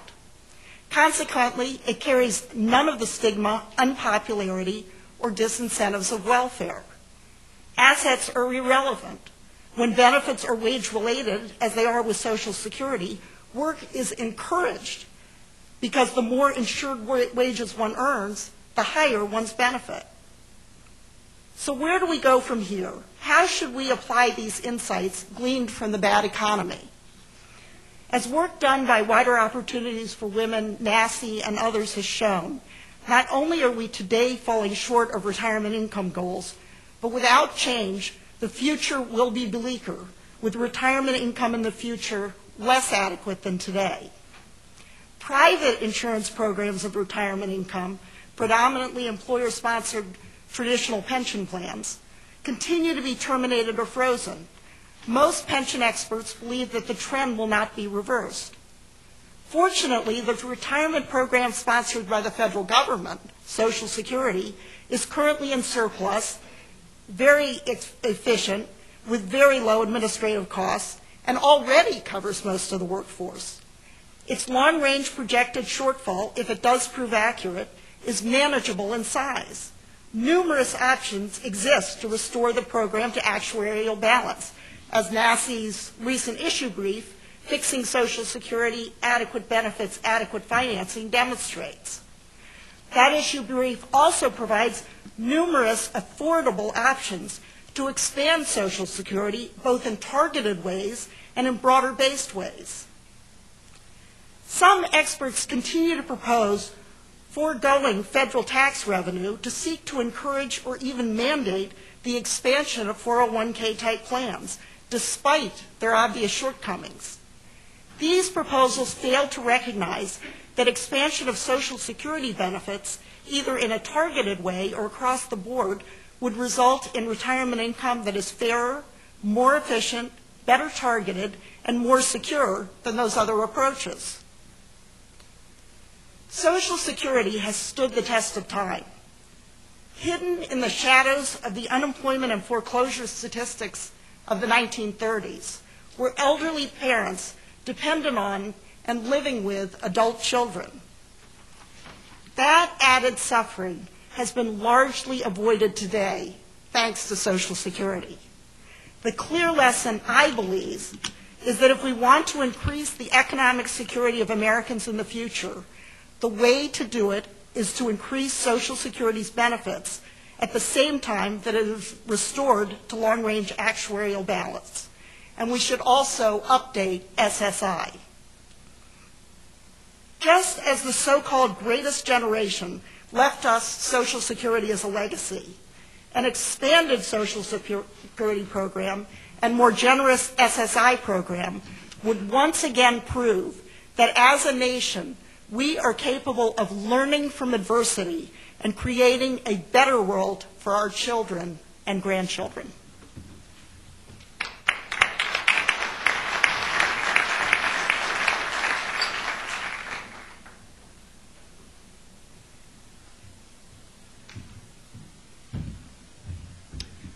Good afternoon. It's my pleasure to be here, and I would like to congratulate the NASI staff on another conference well done, yet another year. I am actually today going to talk about Social Security and vulnerable populations, particularly assessing the distributional effects of Social Security policy changes. And what I'm going to do is, I thought that I might have to pull it up on my own computer as well. So let me pull it up. Let me give you a background while I'm pulling it up. Several years ago, as you know, there was a national conversation about the future of Social Security. And in that national conversation, one of the first issues that arose was the issue of, how would Social Security reforms impact people of vulnerable populations. And one population that was particularly highlighted was people of color. And so at the time, I was working in a number of organizations that focused on African Americans, and we were very curious as to what the distributional effects of some of the proposed changes were, and didn't actually know at the time, as we were at the same time arguing for certain benefit changes over others. And so what we ended up doing is working with the National Association for the Advancement of Colored People, with the support of the Ford Foundation, to actually look at the distributional effects of some of the proposals that were raised for people of color. So just briefly, what I'm going to do is just give you an overview, an introduction. I am going to talk about the methodology of the study, talk about the results, have a conversation about what we found, and then give our conclusion. So as I mentioned, Social Security reform debate, it really was about who wins and who loses under the current system. That's what the whole conversation was about. And as you all know, the Social Security formula is actually neutral on its face, but it has differential impacts on people based on a variety of variables, such as race and ethnicity, marital status, income, and gender. And so we actually think that that's important. So what we wanted to do is assess the distributional effects of Social Security policy changes by education level, gender, and race and ethnicity. We actually worked in partnership with the Urban Institute, and we used their DynaSim 3 model, which is a micro-simulation model. It was based off of the Survey of Income and Program Participation, the 1990 to 1993, and it was the pension topical wave that we looked at. The types of policy changes that we explored included those that seek to make adjustments to current scheduled benefits, those that seek to alter payroll taxes, and those that include an individual account component. The parameters were set to ensure that each benefit and tax change scenario would eliminate half of the annual Social Security deficit by the year 2050. And the individual account scenarios were designed to generate the same level of net benefits in 2050 as the benefit change scenarios. And by the way, the individual account scenarios assumed a 6.5 rate of return. Except for the tax change scenarios, the data relating to individuals born between 1976 and 1980 and surviving until at least age 30 allow for an analysis of lifetime shared benefits. So we looked at lifetime shared benefits. Limitations. As you all know, microsimulations are imputed data. So, this is just a guesstimate based on the model's best efforts. And so with that, we should take it for what it is, imputed data. Another limitation that we found is that the model didn't assess the distributional impact of policy changes on all benefit types. So, across benefits, disability and child or survivor benefits. And that was of concern to us because, as you know, when you're talking about communities of color in particular, you have to understand that they use Social Security very much differently than do white Americans, in that they have a heavier and higher reliance on Social Security's disability and survivor benefits than do whites. And so that's a limitation of the model. And there was another limitation that we discovered, and that is that it was acknowledged by Urban Institute staff that simulated averages sometimes mask the distribution of changes on population subgroups. So the model underestimated the loss of benefits to subgroups, for example, who died younger, and it could not estimate what happens to those who are unable to qualify for disability benefits and unable to work prior to their eligibility for early or normal retirement age. And so that actually had some consequences, which I'll talk about later. And so we looked at 3 types of policy scenarios: general benefit changes such as raising the retirement age to 69.7, raising the retirement age to 70 with a minimum benefit, price indexing, reducing the cost of living adjustment, Under the tax change scenarios, we looked at raising the payroll tax by 2%, raising the cap on payroll tax to $250,000. At that time of the study, which was about a year and a half ago, the cap was at $90,000. Individual account scenarios, it was an individual account with a price indexing and plus 0.54%, and individual accounts with price indexing plus 4% and a minimum benefit. And as I mentioned, the individual accounts assumed a 0.65 rate of return. So result highlights for benefit changes and tax changes. We found that increasing the retirement age results in a smaller overall benefit reduction for the entire population, and that progressive price indexing actually favors, and by the way, we were calling it several years ago, sliding scale benefit cuts instead of progressive price indexing. So whatever your language is, we're just going with what the Urban Institute provided us. Progressive price indexing favors high school dropouts, high school graduates, African Americans, Hispanics, more so than other subpopulations, which is not surprising because these populations actually, of course, have lower earnings, and progressive price indexing is actually designed in a way that actually advantages lower earning populations. In the tax change scenario, we found that overall women enjoy greater benefits than men under both tax change increase scenarios, and racial and ethnic minorities were more likely than whites to benefit from tax increase scenarios, regardless of education level, by the way. So just looking at, oh, I'm so sorry. I'm just assuming that you all were looking at the same thing I was looking at. All right, sorry. So looking at the distribution of lifetime shared benefits for alternate retirement scenarios, you see that overall, raising the retirement age is beneficial for the general population. But when you look at it for men and women, men actually benefit more from reducing the cost of living adjustment than women who benefit from raising the retirement age more, 69 to 69.7. Of course, we all know this is because women live longer, and actually reducing the cost of living adjustment actually disadvantages those who live longer because of the accumulated effects of the benefit cut over time. So women actually do better raising the age of normal retirement. However, when you look at these other populations, you see some different effects. So high school dropouts, high school graduates, African Americans, Hispanics, all did relatively better under the progressive price indexing scenario, and that, of course, is because of their earnings history. Lower earnings over their working lifetime. However, what we found surprising about this is that if you look at raising the retirement age, for example, for African Americans, the result was 89.8%, which is not that much different from 90.1%, which I found surprising, and we found surprising, given that we know that African Americans have a shorter life expectancy than do whites.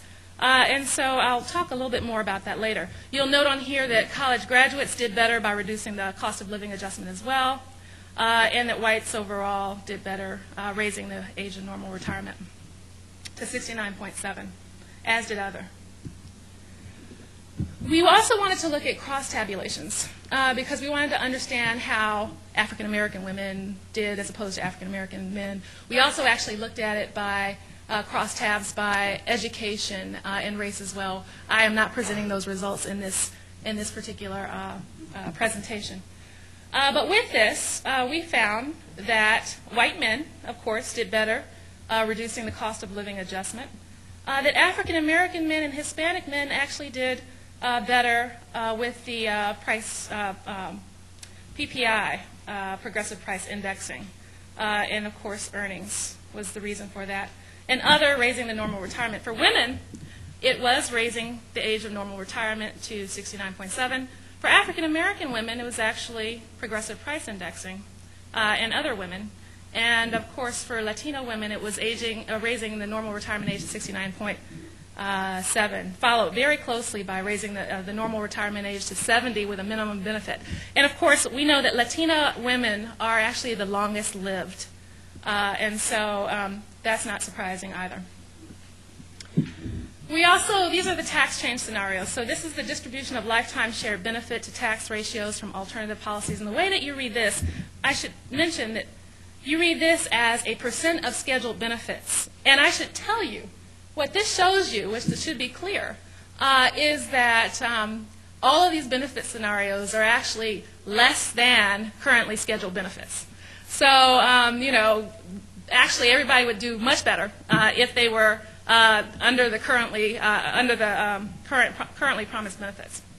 So with that, actually, I'm running out of time, so let me say distribution of lifetime shared benefits. You read this by looking at if the ratio is greater than 1, then the benefit outweighs the tax liabilities. If the ratio is less at 1 or less, then the liabilities outweigh benefits. And you will know. Oh, I'm so sorry. Thank you. Sorry. So actually, outweigh benefits. So what we're looking at here is that raising the age of, if you're looking at it, you see that that for everyone, the benefit, the liability, the tax liability outweighs the benefit overall. But when you look at it by gender, women actually do very well. And that the benefits actually outweigh the tax liabilities for them. And that is because they are longer lived. The same thing actually if you look at racial and ethnic minorities, they actually do pretty well, particularly African Americans and Latinos on the raise the cap and increase the payroll tax by 0.92%. All right, so if you look at it as a crosstab, we see that white men, of course, the tax benefits are less for them as opposed to women overall, for men as opposed to women. But if you look at actually men, Hispanic men in particular, and other men, you see that they actually fare better than African American and white men with regards to some of these tax change scenarios. For women, we're looking at a scenario where they're doing better than men overall, and you can see the differences among women of different racial and ethnic groups. And then just quickly, the effects of gender on individual account scenarios for college graduates. Actually, and I'm just going to quickly go through this, but another curious thing about the findings was that they showed that overall women did better with individual account scenarios, which is interesting considering what we know about women's earning histories, that they earn less than men and that they're in and out of the labor market. And so, for college graduates, we see that women do well. And another interesting thing, this is another college graduate situation, where, if you look at the individual account scenarios, you would think that, people of all racial and ethnic groups are doing relatively well, except for Latinos. But you even have one scenario, when you add the minimum benefit, where actually African Americans do better with individual accounts than do the other racial and ethnic populations, which was surprising to us. So, in conclusion, various proposals have different effects on different groups based on various variables.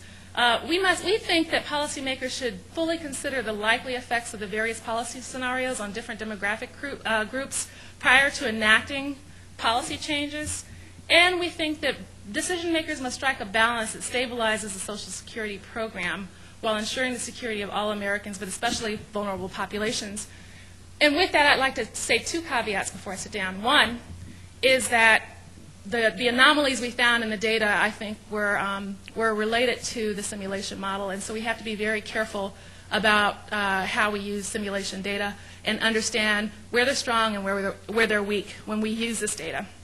And another thing is that I did not, in this presentation or in this study, look at issues such as improving that will increase and enhance and strengthen benefits for vulnerable populations, such as improving access to disability benefits, guaranteeing a minimum, providing caregiving credits, for example, increasing or enhancing survivor benefits, other policy options that we could and should be looking at when it comes to strengthening Social Security's protection for vulnerable populations. Thank you.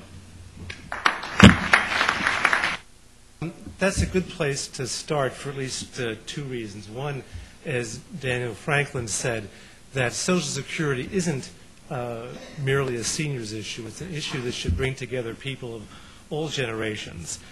And it prefigures my first slide, which is a reminder as to why we should all care about Social Security financing. This is Claire. You may figure out that Claire is my granddaughter. Claire was born 2 weeks ago today, and under current law, she will be eligible for retirement benefits in 2077. Now, I don't expect to be here in 2077, but I do hope that Social Security will be here for Claire, and that's why we're talking about different ways of raising additional revenues for Social Security. I'm going to look at, I've listed here 5 different options for increasing income for Social Security. These are all drawn from the NASI report that Nancy Altman mentioned earlier. I'm not really going to discuss all 5 of these in detail. I'm going to pass over the last 2 of them in particular, extending coverage and diversifying Social Security investments. I do that primarily because whatever one thinks about the policy advantages or disadvantages of those 2 options do not, though they both provide sort of a temporary infusion of revenues at best, but that they don't help to reduce Social Security's deficit in the long term. So I therefore focus on the 3 options involving increasing contributions, increasing the tax cap, or using other sources of revenues for Social Security. Now, this topic is an old one. For those of you who come to NASI conferences, you've probably heard it discussed countless times. So I'm going to try to put it in a current context, or perhaps, or more precisely, put it in 4 different contexts. That of the Social Security program itself, that of how Social Security relates to Medicare, the context of overall federal tax policy, and then overall federal government economic and fiscal policy. Now, with regard to Social Security itself, I suggest that we think about 4 separate, although related, questions. First of all, how much progressivity do we want in the Social Security system? Traditionally, as you know, Social Security attempts to strike a balance between what's been called adequacy, that is the level of benefits, particularly for low-wage earners, and equity, the effort to assure some sufficient return to high-wage earners to make sure that they feel fully a part of and invested in the system. That balance is achieved using a payroll tax, which is slightly regressive, but with a benefit formula that's progressive, so that the system overall is indeed progressive. The most recent major reforms of Social Security, which date actually fairly long ago at this point, 1977 and 1983, essentially preserved the underlying structure of progressivity that was in place at that time. Now, since then, a lot of things have happened, but one thing that's changed is that there's been a growing increase in the differential life expectancy between higher wage and lower wage workers, which, among other things, would provide a justification for increasing the explicit progressivity in the system. Now, the second question is, once one has in mind some desired level of progressivity, the question is, should that progressivity be achieved on the benefit side or on the revenue side?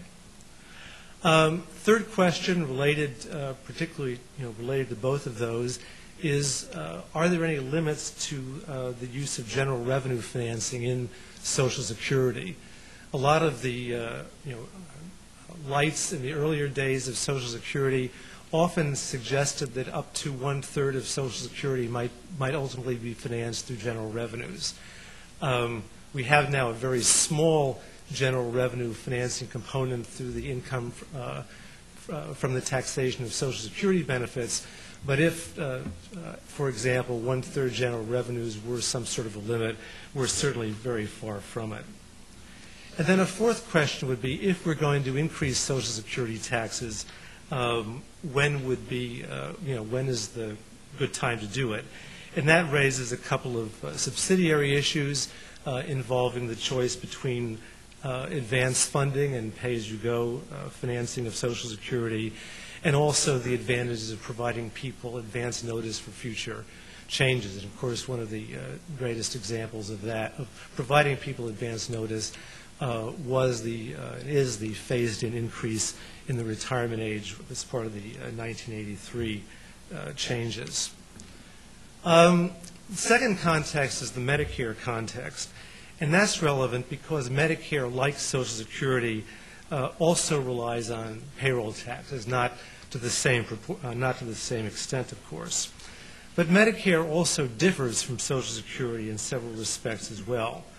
First of all, as we'll see in a subsequent slide, Medicare's long-run revenue needs are much, much greater than those of Social Security. Second, at least as of 2 days ago, increases in the Medicare tax for high-wage earners were being considered as part of the financing for health reform, which is another thing to keep in mind. The Senate version of the health reform bill includes an increase in the payroll tax on high-wage workers for Medicare. Medicare benefits, of course, unlike Social Security, are not wage-related, so that's a significant difference.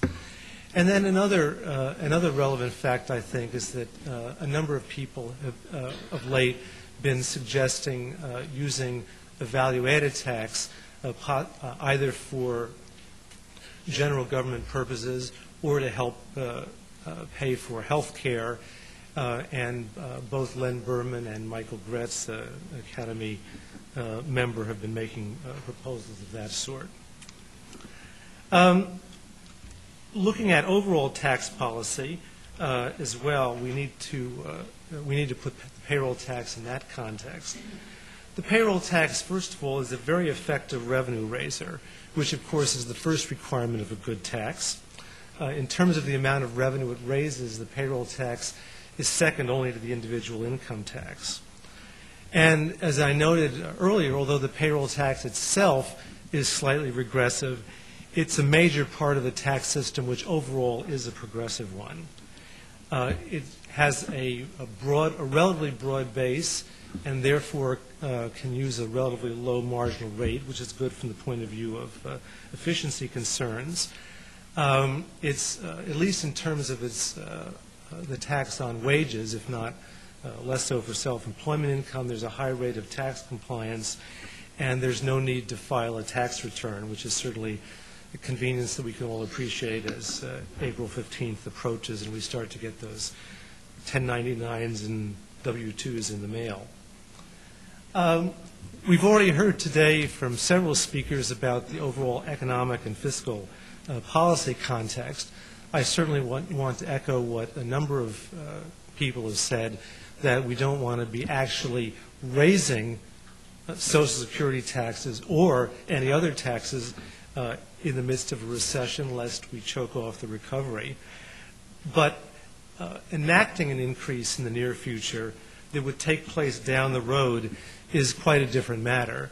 And doing that relatively soon could both help to balance Social Security finances and also signal a commitment, as Maya McGinnis talked about at lunch, to stemming the projected explosive growth in the federal debt.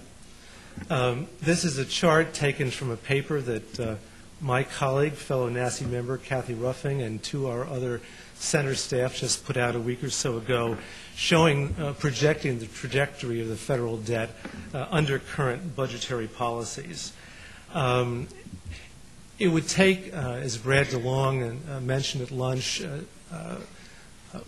holding the deficit to about 3% of GDP to stabilize the debt to GDP ratio, and that, as we said, as Kathy and her colleagues wrote in the paper, is the medium-term objective. It would be even better to bring the level of debt to GDP down lower in the longer run to allow some flexibility for responding to emergencies. Now, this graph, which shows the projected growth in different categories of federal spending, makes it clear, as we all know, that Social Security's contribution to these projected deficits is relatively small. Over the next 40 years, Social Security spending is projected to grow only by about 1% of GDP, which represents about a fifth of the overall fiscal gap, which is approximately 5% of GDP. So once again, that means that Social Security by itself is not the problem by any means. It's not the whole solution by a long shot, but balancing Social Security can indeed serve two purposes. In reaching my conclusion, I'd like to mention a quotation, which is one of my favorites, from Jean-Baptiste Colbert, who was Louis XIV's finance minister. Oh, oops, sorry, that's the wrong Colbert. This is the right Colbert. As this Colbert said, the art of taxation consists in so plucking the goose as to obtain the largest possible amount of feathers with the least possible amount of hissing. So what would be my way to pluck the goose? To continue to achieve progressivity in Social Security, primarily on the benefits side. A modest increase in the Social Security earnings base, perhaps to bring it back to covering about 90% of earnings where it was set in 1983. To enact scheduled, phased-in increases in payroll tax rates in future years. To leave the income and possible future value-added tax for other purposes where they will be madly needed, and to use the estate tax for Social Security if and only if that proves to be a help in getting the estate tax extended rather than allowing it to disappear as a number of members of Congress seem to prefer. Thanks.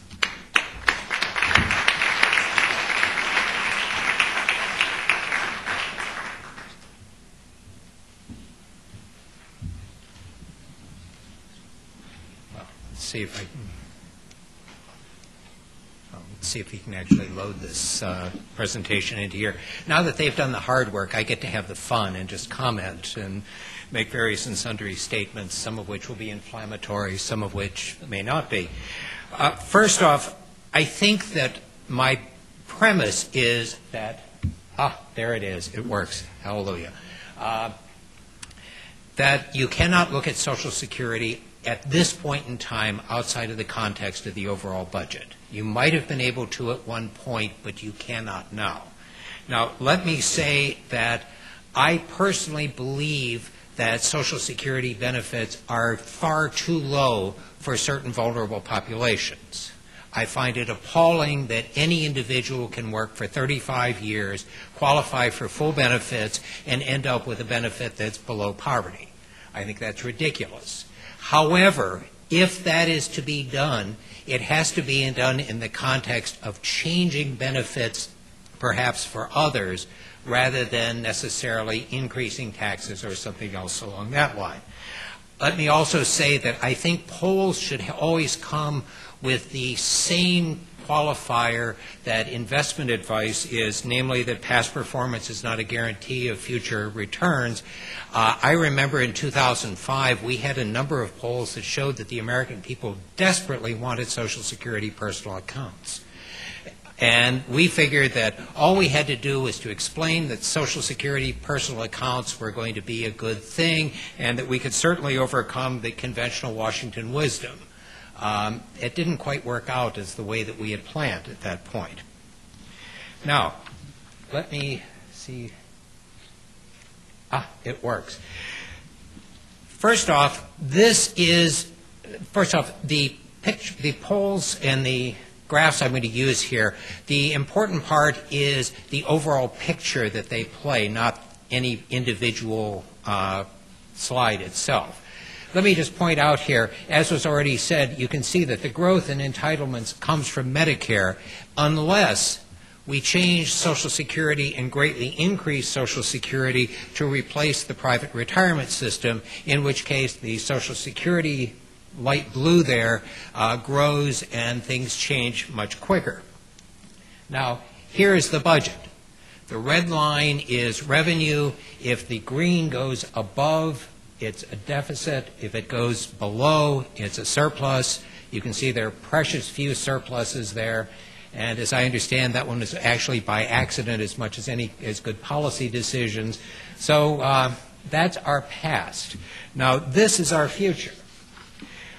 Keynes has been quoted already today, and I must agree. I mean, I read the general theory years ago, and Keynes is probably quite right that temporary deficits help, but that's not a picture that shows temporary deficit. You can increase the deficit today, but you can't ignore what the future looks like. Now, I'd also point out that these are CBO and OMB numbers. These aren't numbers that we made up. Here's another way of looking at it. The deficit under current spending plans reaches 18.7% of GDP. Now, that's never going to happen. But that slide assumes that the 2001 and 2003 tax cuts are repealed or expire, and that the alternative minimum tax is not corrected. And I'm afraid that's probably not the case. So now, how do we fix this situation, realistically speaking? Here's another version of that thing. Now we're going to go through a very quick exercise on balancing the budget. First thing we do, if you're a conservative audience, you demand on eliminating the National Endowment for the Arts. Now that has a huge effect. Ready? 1, 2, there. Did you catch it? You want to see it again? All right, now let's go a little bit further, and this time we're going to eliminate NASA. Ready? Did you catch that one? All right, now one more time. We're going to get rid of pork this time. Everyone agrees on that. 1, 2, there we go. You see the change there? Now, I could go on for the next 18 hours here, program by program, but you've got a dinner and a reception that is far more important than that. So let's just cut to the chase and get rid of defense. Ready? Boom. You got rid of defense. Now, what this suggests is that the overall budgetary solution cannot be solved just by dealing with other programs. When I worked on the Hill last time, we had what we called the couch of want, which basically everyone came in, and we were in a financial crisis at the time, and they sit down and say, well, I know that we have to balance the budget, we have to reduce other programs, etc., but I want a little bit more for mine. So simply reducing other programs isn't going to do it. Now let's go to the next level here. Let's raise taxes. Now, I'm from the Heritage Foundation, so just for my future job security, I'm not endorsing that level. But I just want to lay it out on the table here. All right. Here is a proposal which basically meets the deficits by raising taxes. Here, let's look at how that works out. What this says is that in order to have totally under our current level, we'd have to have tax burden going to the federal government of about 33.3%. The current level is about, if current policy, it would reach about 20.2%. If the Obama budget is followed, that would be 20.8%. Historic level is 18.3%. And keeping it up there, that the highest tax burden in history to date is 20.9%. So that's a bit of a stretch.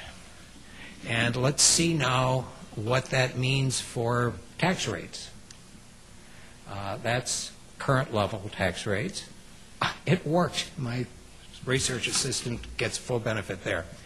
You'll notice that those are fairly high marginal tax rates. And keep in mind, those are just federal tax rates. State and local tax rates, et cetera, would be on top of that. Now, frankly, for simplicity, we assumed just increases in income taxes rather than going through a VAT or something along that line. But that's a pretty serious level. It becomes even more serious if we look, and this is in the words of the Congressional Budget Office, such tax rates would significantly reduce economic activity, would create serious problems with tax avoidance and tax evasion. Revenues would probably fall significantly short of the amount needed to finance the growth of spending. Therefore, tax rates at such levels would probably not be economically feasible. And then last but not least, that red line basically means that the CBO, and that's who did this study here, that their model blew up. Now, economic models blow up all the time, but the message here is twofold. Number one, while certain European countries may have that level of taxation, the U.S. doesn't.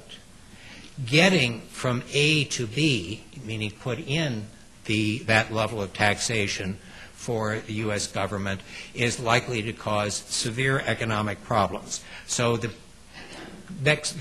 statement I'd like to make here is that just raising taxes to solve these problems isn't enough. Now, last but not least, don't assume that health care is necessarily going to save or do the cutting in the entitlements area. This happens to be an estimate CBO using of the House plan. I don't necessarily agree with everything in there, but the message is very clear. Don't assume that health care is going to solve all of this problem. Now, what do we do then? Basically, we will have to look at entitlements. We will have to look at how entitlement spendings is set up. We must assume that if benefits go up for some, it has to go down from others. We're probably going to have some form of means testing. I know that's very unpopular, but probably mainly for upper income workers. And last but not least, raising the retirement age. Now, the key slide is this one.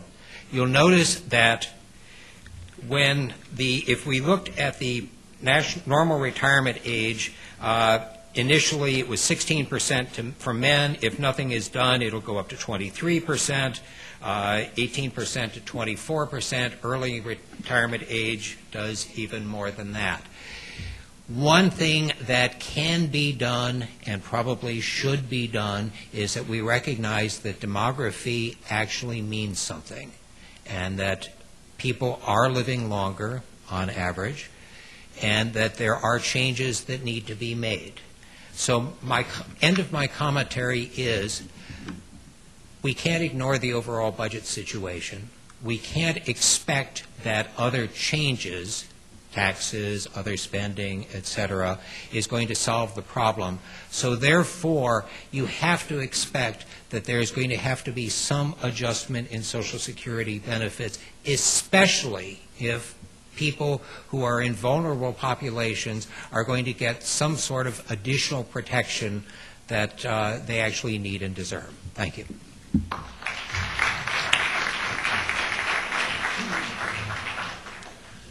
Okay, we do have plenty of time for questions, and I just want to reiterate what was stated earlier, that a question is something that at the end of it is a question mark.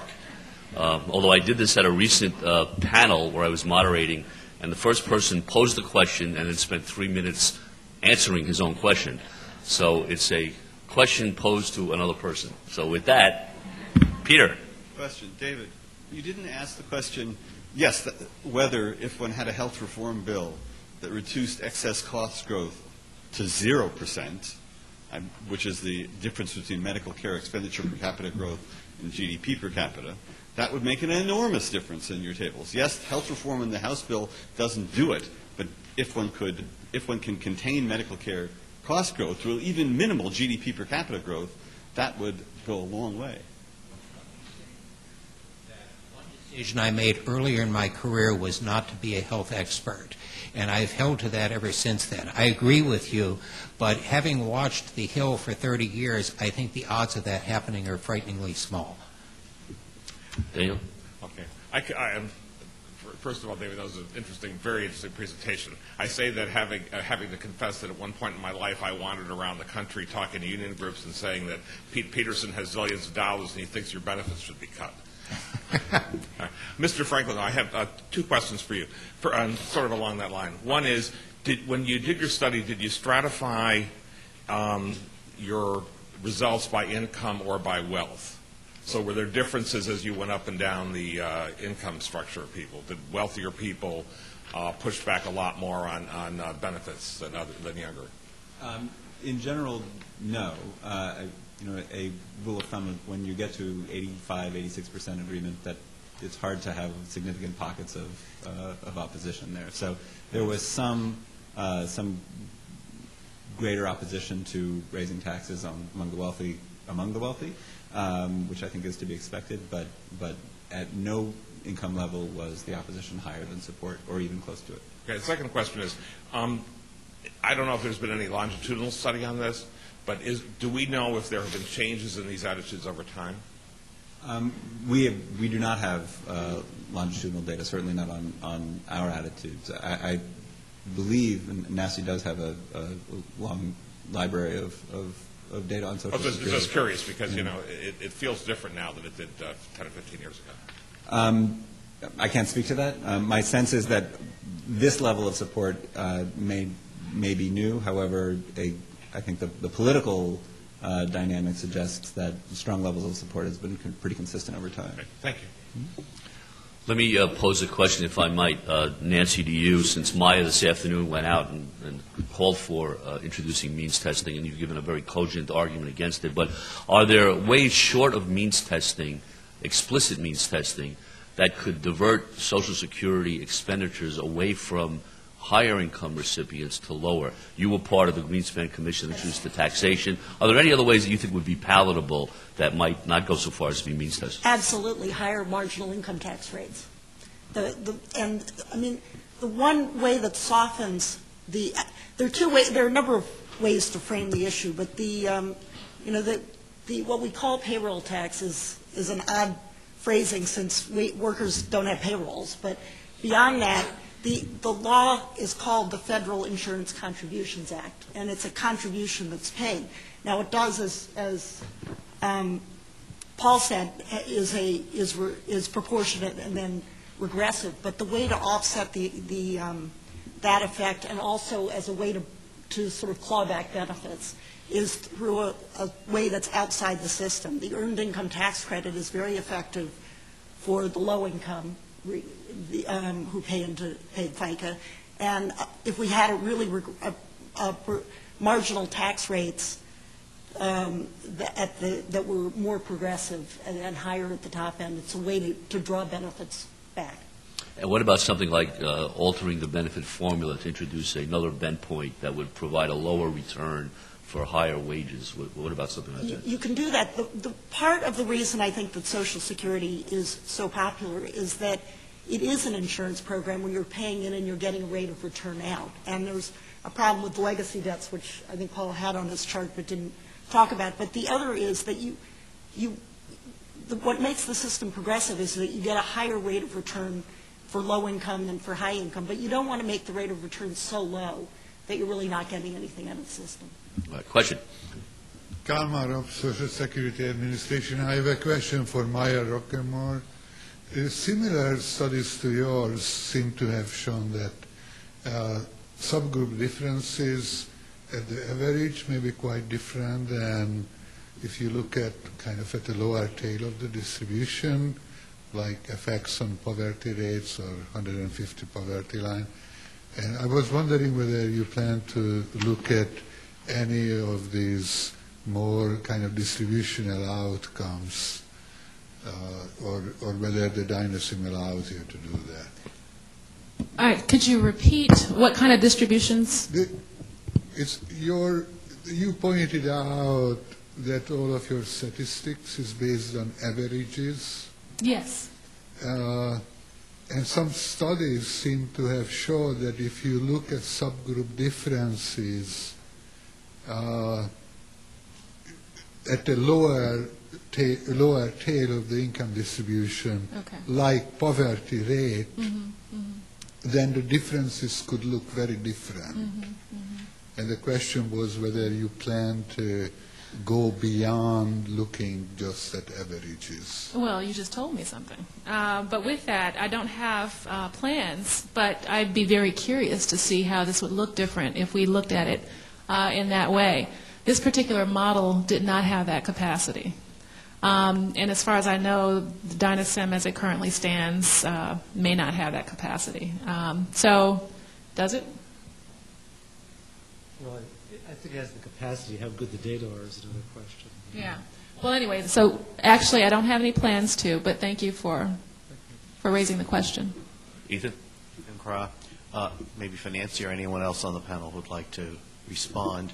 What about another possibility for Social Security, which would be that instead of using the current breakpoints of $25,000 for 50% taxable, 80% taxable, that the benefit were treated like a contributory pension plan where you'd have a tax basis equal to your contributions but not your employer's, and you'd get a certain percentage tax-free, and then the rest would be fully income taxable, and that would be progressive, but it would be viewed as fair. And given the information, now historically I believe we have not done that because Social Security didn't have the data. Given some of the information we're now getting on our personalized benefit statements of the amount of taxes that the individual has paid, that information may very well be available, and it could become a viable alternative for the future. Any thoughts? Yeah, in fact, I realized after I concluded that last answer, I should have added what you just said, that what you want to do is not means test the program, but have people at the highest end have their benefits taxed, which they are currently, but not the way they are in the private sector. And part of it is historic. That I don't know if it's a data problem so much that before 1983, all benefits were tax exempt because they were considered a payment from the government. So it seemed a little odd to pay the government, pay a benefit and then tax it back.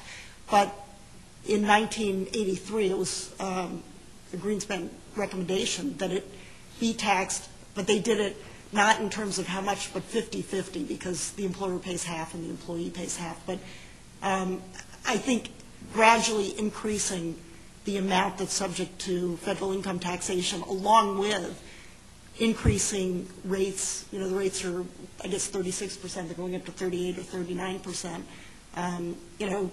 raise the rate up to 45% or some part where it's still under 50%, but you could, and bring benefits back that way. But yes, I think Paul, you want to answer that? My recollection is that the current law thresholds for the taxation of benefits aren't indexed so that the extent to which benefits are subject to taxes going up over time anyway under current law. And although I certainly have never seen an estimate for this, I would somehow doubt that it raises a whole heck of a lot of money in the grand scheme of things. But it responds to the idea that it's an alternative to a means test. It's still getting higher income people to receive less in benefits. All right, want to get as many questions as possible? Yes. Hi, I had a question for David. I was just curious if your model of entitlement spending growth took into account the nearly $3 trillion surplus in the trust fund. And if it were taken into account, shouldn't Social Security spending be zero until the trust fund is exhausted around 2038? Well, the fact is that the trust fund is an accounting device more than anything else. So the expenses actually are going to be the same on that chart regardless of whether they come from the payroll tax or from the trust fund itself. So the fact that we have a $3 trillion trust fund at this point, which is located in a filing cabinet in Parkersburg, West Virginia, doesn't change the year-to-year spending pattern one way or the other. It's not an asset. It is a legal claim on future assets. Since there's no one else in line? I think Steve has one, then I'll let you come back and do the follow-up. Yes, Steve? Well, this will be quick. It's just a clarification about the taxation of benefits issue. The proposal to tax like contributory private pensions, we have scored that, and that's been a proposal around for a while. Part of the reason perhaps that it hasn't caught fire, and don't want to troubleshoot it one way or the other, is that recall the initial legislation in '83 on the taxation of benefits that up to 50% of the benefit would be subject to tax. This is with a 2532 threshold. But then subsequent to that, in I think '94, we had the Lautenberg Amendment that said up to 85% of the benefits will be subject to tax. You might wonder, why 85%? Well, that was done on a rough calculation that we did on the basis of exactly the calculation that Ethan was talking about for a steady maximum worker. What would the nominal amount of contributions that they had made on an after-tax basis be that would be deductible, that would be excludable per the rules that we have for private contributory pensions? And it worked out to be roughly 15% of the expected benefits into the future. So the Lautenberg Amendment was done on the basis of giving, in effect, a 15% exclusion, so the steady maximum worker would be treated about right.